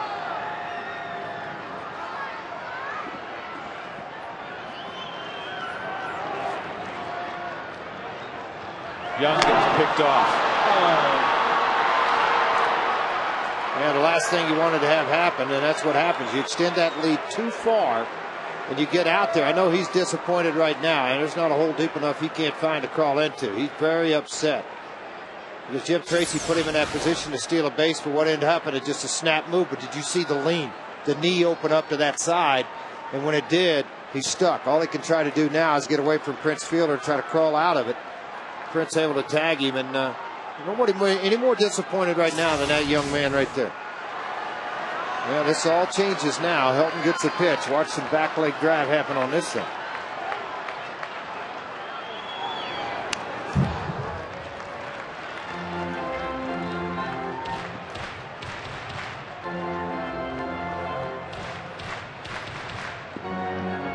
Two and two on Helton.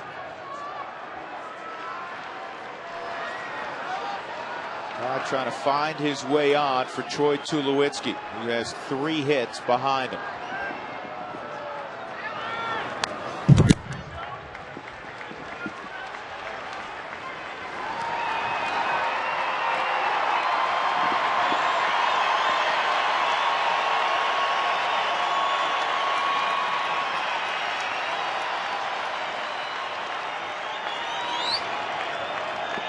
When you're a two-pitch pitcher coming out of the bullpen and you get into this situation and Helton continues to foul balls off, you're not very comfortable.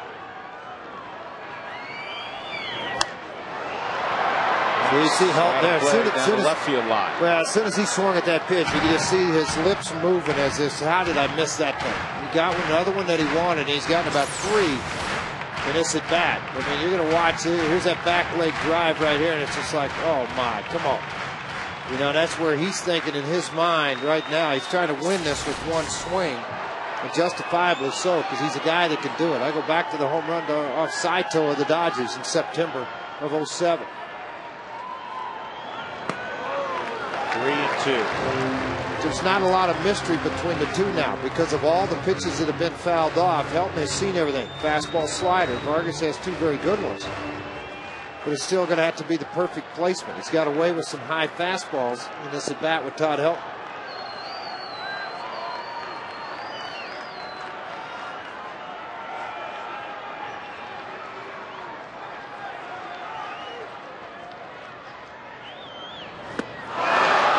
Vargas strikes out Helton, and we will play extra innings at Coors Field. The Rockies had a 5-2 lead in the bottom of the 9th. We'll go to the 10th.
Giants, but they are tied at 5 with the Milwaukee Brewers. Matt Merton is in left field. He takes over for Spilborghs, who departed the game when Eric Young Jr. came on to pinch run. Jose Contreras will throw the 10th inning, and it'll be Corey Hart, Ryan Braun, and Prince Fielder in the 10th. That was the beautiful thing about the setup in the 9th, George. Betancourt had taken care of Hart, Braun, and Fielder, striking them all out in the 8th inning. You were in the right part of the lineup with a 3-run lead, and a guy who has been almost perfect this year had one slip up. And Houston Street gave up the 3-run home run to Jason Kendall. So Hart will lead it off against Contreras, who's looked very good coming out of the bullpen, and he's looked comfortable. Very comfortable coming out of the bullpen. He's made 3 appearances so far. Again, you see the extra innings this season. The Rockies 3-5, the Brewers 4-4. Contreras has run it up to 97 miles an hour with that good fastball. The first offering at 95, Mr. Hart.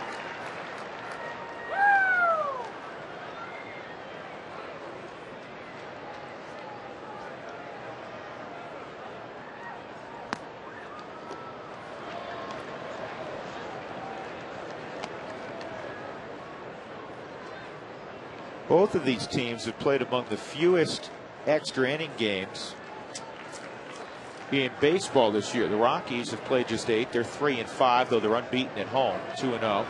Milwaukee is 4-4, 2-1 on Hart.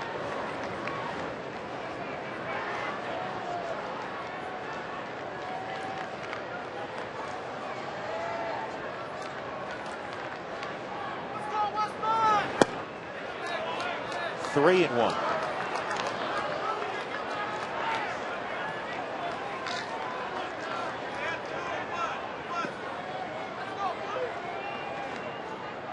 Braun is next.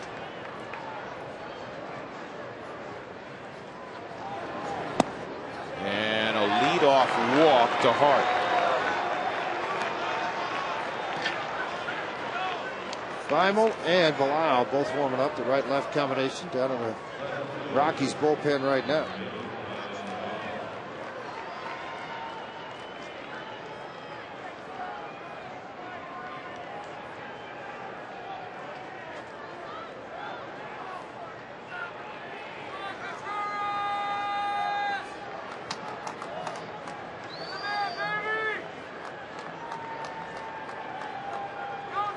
Braun, 2 doubles in his first 2 at bats, and a ground ball to third and a strikeout. This is in the air to deep right field. And the catch is made by Hart. Hart started to tag, and they have a play at first, maybe.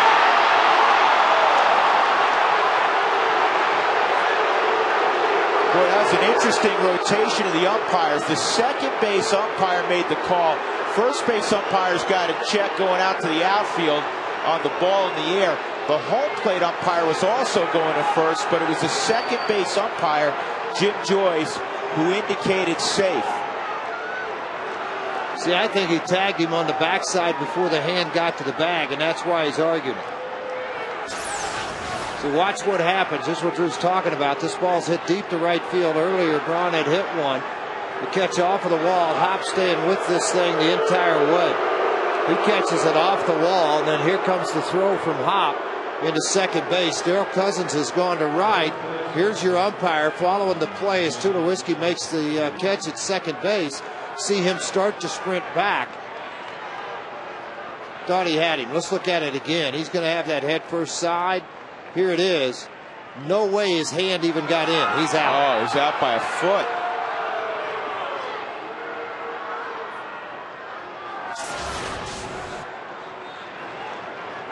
The fielder coming up.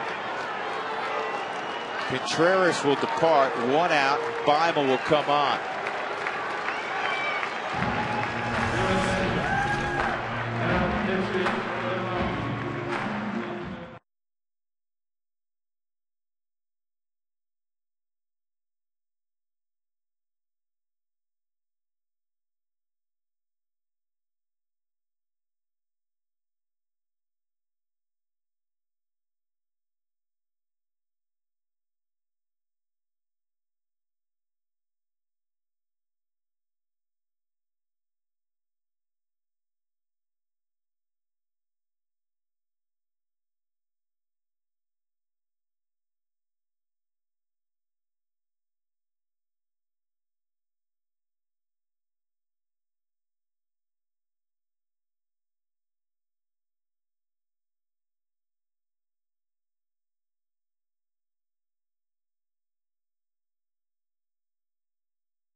hop into second base and the positioning of the umpires, you're going to see him start to make the sprint. That's Jim Joyce. Home plate umpire is coming out from behind home plate. He's out of the call. He is not going to be able to make it.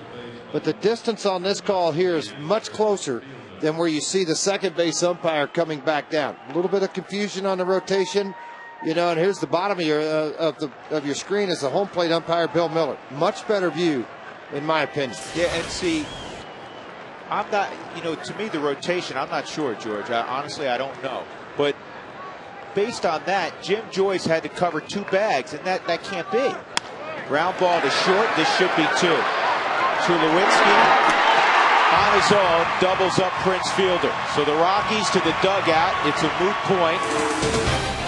Bottom of the 10th inning, Colorado will try to win it. Leading off will be Tulowitzki.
Single, double to the gap in left center field.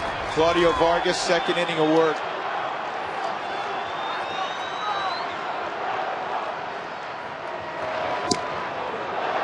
$39,087 came out to see it, and many have stayed, though I'm sure some filed out thinking this was in the hip pocket with the Rockies ahead 5-2 and Houston Street taking to the mound in the 9th.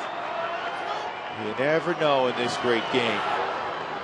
Atlanta lost earlier tonight. Rockies trying to pad their lead. With a win, they move 3 games ahead of Atlanta in the wild card chase with 5 to play. Matt Belisle has continued to throw down in the Rockies bullpen. You've got coming up. And they're going to deal with some right-handed bats, and kind of the guy to go to right now, other than he's warmed up a couple of times.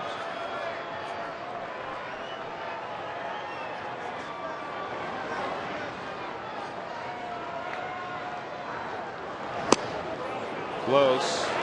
1-2.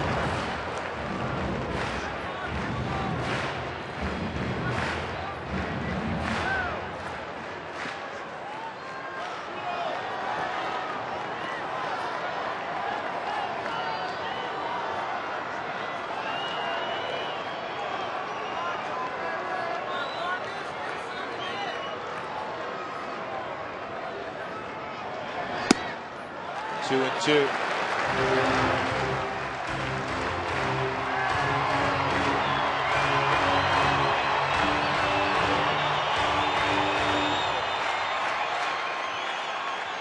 Stewart on deck.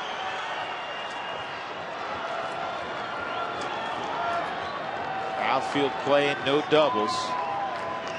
Cameron extremely deep in center, Hart deep in right.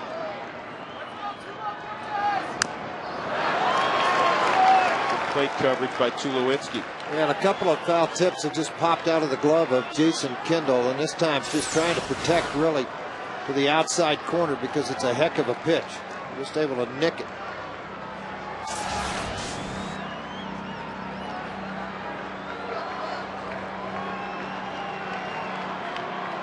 Yeah, the two-seam fastball was hunting the outside corner, trying to move back onto the outside corner. Good job by Tulowitzki. 2-2. This ball left up, but it's right at Cameron. Play it deep, it makes it obviously easier to make the catch in the outfield, and that's exactly what happened on that ball.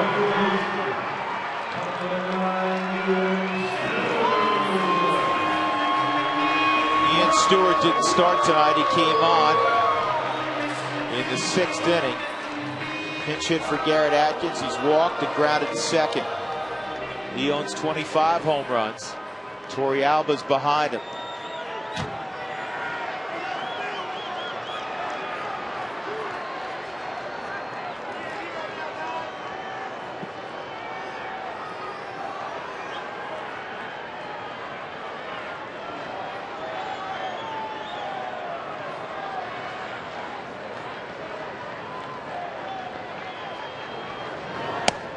High, ball one.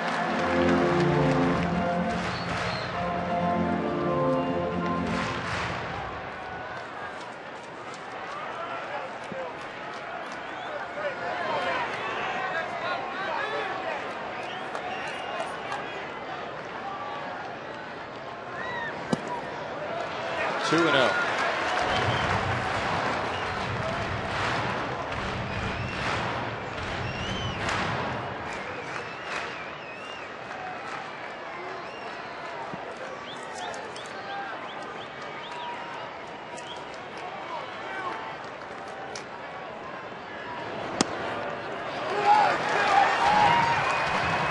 Three and nothing on Ian Stewart.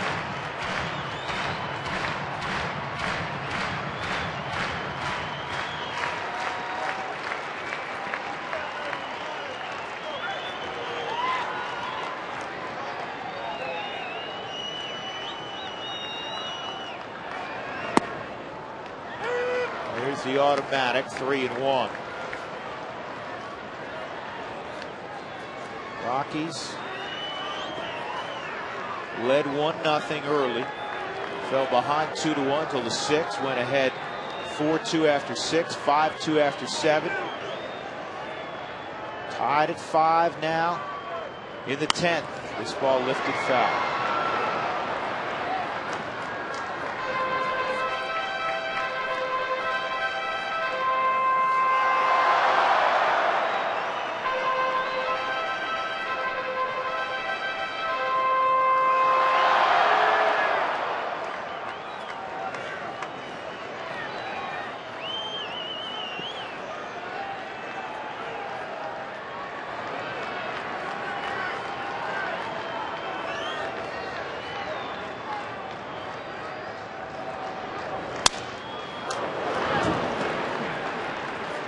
That's all right. There are others in the bat rack. Here comes the replacement.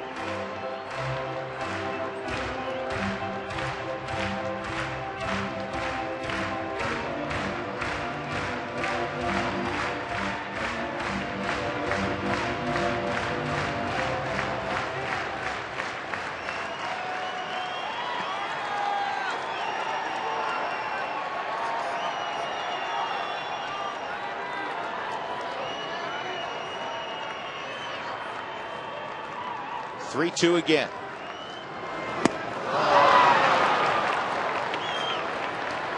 Two outs. That'll bring up Torey Alba. A lot of confidence. 3-2, throwing a changeup, 83 miles an hour after he battled him through the at-bat, but it's just perfect placement with the pitch on that outside corner.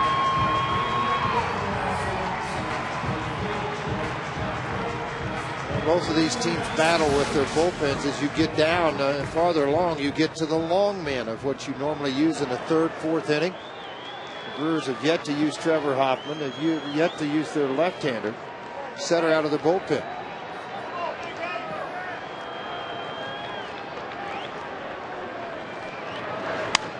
And Torrealba pops this up in foul ground. Kendall's going to have a play unless Fielder helps him. Rockies in the 10th inning go in order. We'll go to the 11th. Matt Belisle will be on for Colorado.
Waiting around for a celebration tonight.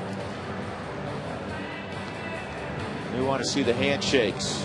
Belisle got up, George, as you mentioned, very early in this game. He's been up 3 or 4 times in this ball game so far. Obviously, can handle that ability. He does give up a few hits per 9 innings. The strikeouts and the walks are where they need to be for him coming out of the bullpen. And I mentioned the concern now that comes into Jim Tracy, and what he's going to try to figure out with his bullpen is try to do the left-right matchups as much as he possibly can. And again, you still have the advantage because you have Flores Morales on the left-hand side, Fogg, veteran, Rincon, Peralta, Purgis, and then you got some youngsters left down there, Shashin and Rogers.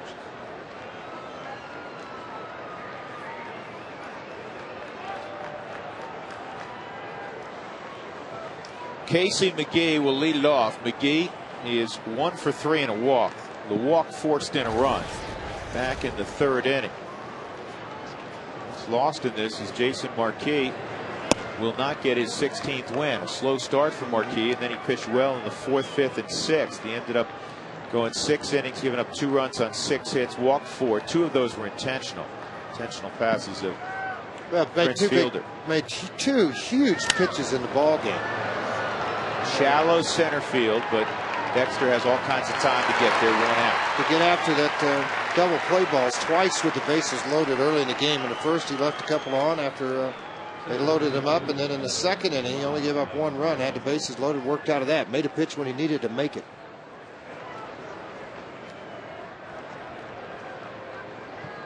Mike Cameron will take his turn, 0 for 2 and 2 walks tonight. And both times he has walked, he has scored. Weathers, the veteran, warming up in the bullpen for the Brewers. Morales, the left-hander, going in the Rockies bullpen. Now, if Weathers is next, George, if my memory is correct, and it's shaky at this stage of the game, the Rockies got after David pretty good in an early encounter this year when David was wearing a different uniform. Yeah, when he was Cincinnati, he got a ball up a couple of times and they kind of took advantage of that, but he's a sinker slider guy that still keeps the ball down in the strike zone. He's been a closer, setup man, long man. 1 strike count on the dangerous Mike Cameron. Good pitch. At 94, and there's a lot of history between the Brewers and Belisle because of his time in Cincinnati when he was there. painted on the knees on the outside corner. You're not going to get hurt if you live there. They go out there again and just missed. At 95, Cameron 2 for 4 in his career versus Bilal. Not the same guy that they have all faced in the past when he was pitching for Cincinnati. Not even close. 1-2.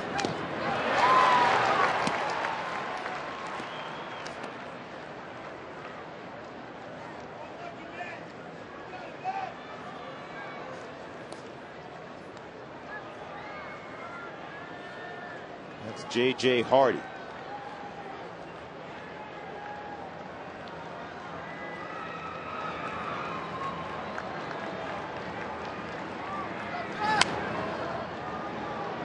The ball's coming out of his hand pretty well, isn't it, George? That's a great downward plane. I mean, he's taking advantage. He's always had the great arm. Tremendous arm.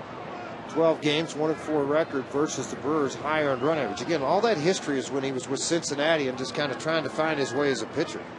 Not the same guy that's on the mound now, pitching for the Rockies.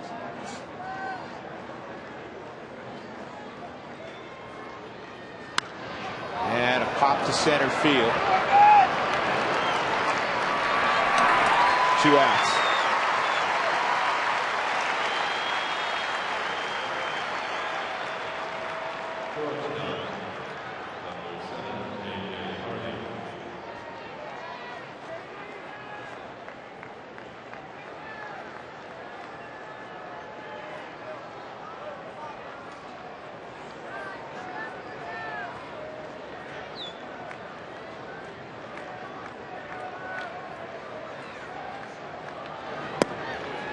Slider missed, ball 1.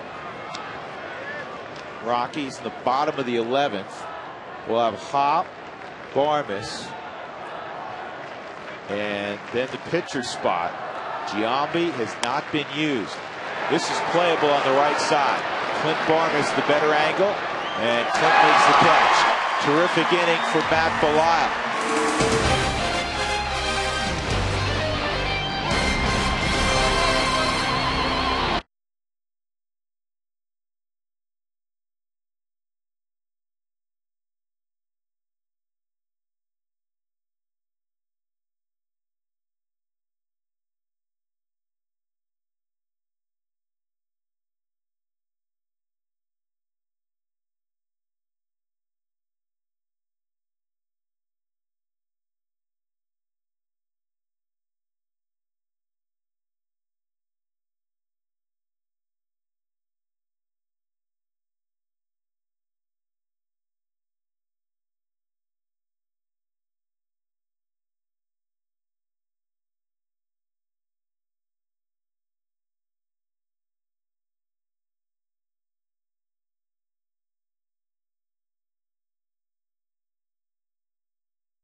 He's got a quick start. Todd Helton, you've heard of him. He drives in Dexter Fowler, 1-0 Colorado. Third inning, Jason Marquis, who gave up a run in the second, walks in a run, and all of a sudden it's 2-1. Chris Garbison cruised along until Helton scorched a double. They had one off the wall in right center. Spilborghs would score. The Rockies would get 3 that inning. Yorby Torrealba in the middle of things again with a sac fly to score a run. Tulowitzki moved up. Brad Hop, look at this, an RBI, fielder's choice. Stewart ducks out of the way, then the ball ends up in right field. The Rockies led 5-2. Houston Street, who's blown 1 save all year, gives up a 3-run home run to Jason Kendall. A walk and a hit preceded Kendall's at bat. That is why we are still playing. David Weathers, 19 years, a big leaguer. Second stint with the Brewers, is on to face Brad Hop. 20 games in this ballpark. It hasn't been pretty. His fastball not quite as hard after the number of games he's thrown. He used to be a low to mid 90s guy, now 87 to 90, but he tries to create some good sink on the baseball. Hop has hit him well through his career, but not as well as a guy that you think you'll see come out of the dugout, and that's Jason Giambi. He's 3 for 4 with a home run. Hop 2 for 4, no home run. Barmes will hit behind him. Barmes 2 for 6 with a home run. 2-1 on Brad. Hop a double to left center his last time. He had the RBI fielder's choice you just saw in the 6th. Also a walk. You know, Brad's hitting right around 200 in the month of September, but his on-base percentage is above 400. Even though he's struggled in the second half, not driven in runs like he wants to, he's finding his way on base. Last week he's hit a couple of home runs. Trying to reach here with nobody out in the 11th inning. And it's 3-2. Well, so many teams are trying to pitch him to the inside corner. The trouble is, a lot of umpires won't call that pitch that tight on the inside corner, and that time Bill Miller didn't either. So he ran it to a 3-2 count. Inside, ball 4. And Hop to first. Barmes is being called back. And Giambi is going to hit right here. Well, the reason behind that, if you send up Clint Barmes and you have him bunt, you send Giambi up there who's going to walk him. He'll set up the double play ball. Here you take your shot with him. And I just mentioned a minute ago, when you look at it, he's 3 for 4 with a home run. 39% of the walks has scored this year in Major League Baseball. Honestly, no matter how it turns out, I think it's a very shrewd move by Jim Tracy. This is his guy. He wants him to swing, not trot down to first. And he got a pitch to hit, and he fouled it back. Well, it takes a couple of different approaches, meaning Giambi, depending on the situation and what he does. If it's an 8th inning type pinch hit, and they need base runners, a lot of times he's looking for one pitch to drive, and if he doesn't get it into that zone, he doesn't swing. Honestly, I think right now, nobody out, he's thinking base hit. Well, yeah, but he's not going to swing at something out of the zone. That's the point I'm trying to make. He's going to get a pitch he can handle, and when he can handle it, he's going to put a healthy hack on it. He's designed through his experience, being 38 years old, what he's done against Weathers, where Weathers likes to work him, and he's looking into that zone and trying to take advantage of just that.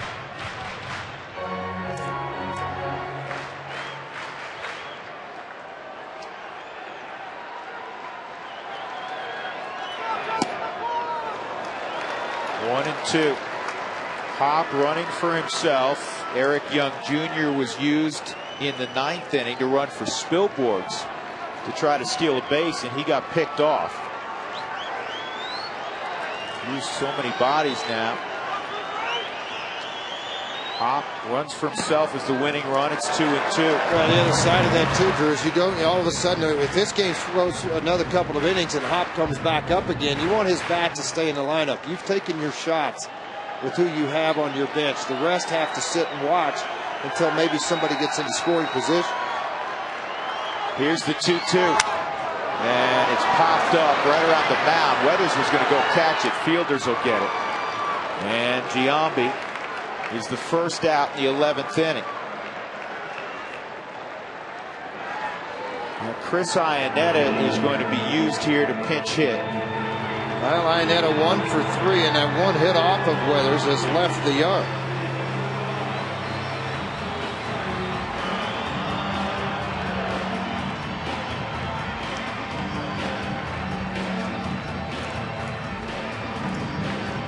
Morales is warming up. You hope you don't see him. We'd like to see the Rockies win it here in the bottom of the 11th inning. Now what you get, George, with David Weathers, after 19 years, he's seen it all. He is not going to be afraid. He pounded the zone against Giambi, and he went right after him. Ball 1 on a guy with a very good eye at the plate in Chris Iannetta.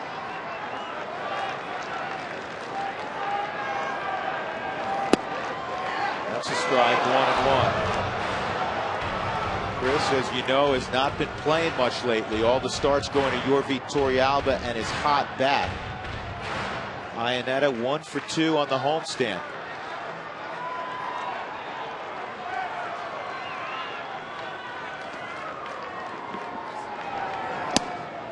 Two and 1.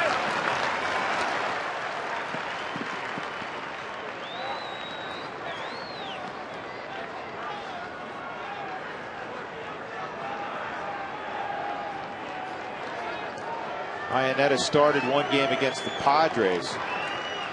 He was 1 for 3, a double and a walk. That's a strike, 2 and 2. Fowler is on deck. When you have a reputation like Weathers does have, and that he lives in the bottom of the zone and the sinker's the pitch that he's going to throw, he's going to get that pitch called a strike. Going to cross right along the knee area of Chris Iannetta.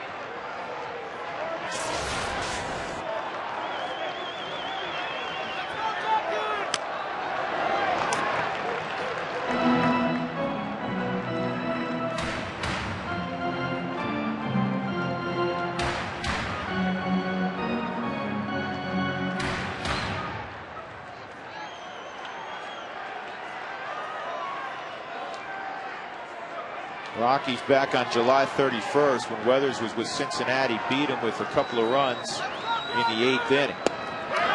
Held up, I believe, no swing, 3 and 2. A week later, David Weathers was dealt to Milwaukee. He may have gone. That was close.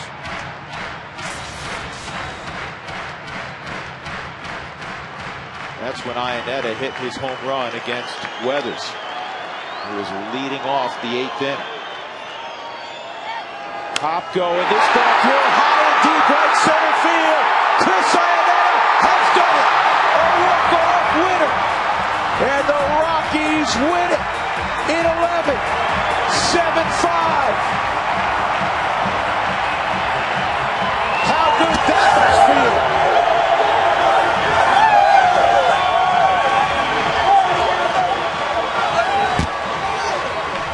The forgotten man, Chris Iannetta. He gets David Weathers again. And the Rockies lead the Atlanta Braves by 3 in the wild card.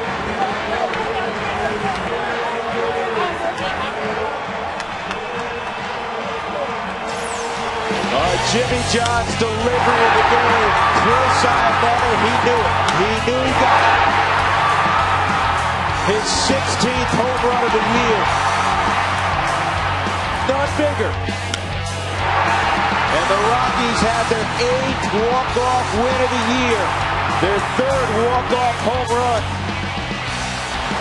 Belisle gets the win. Weathers takes the loss. The Rockies are 89-68. Ahead by 3 full games in the wild card with 5 to play. And a lot of Rizzo's with a guy who just floated on home. A lot to take it away.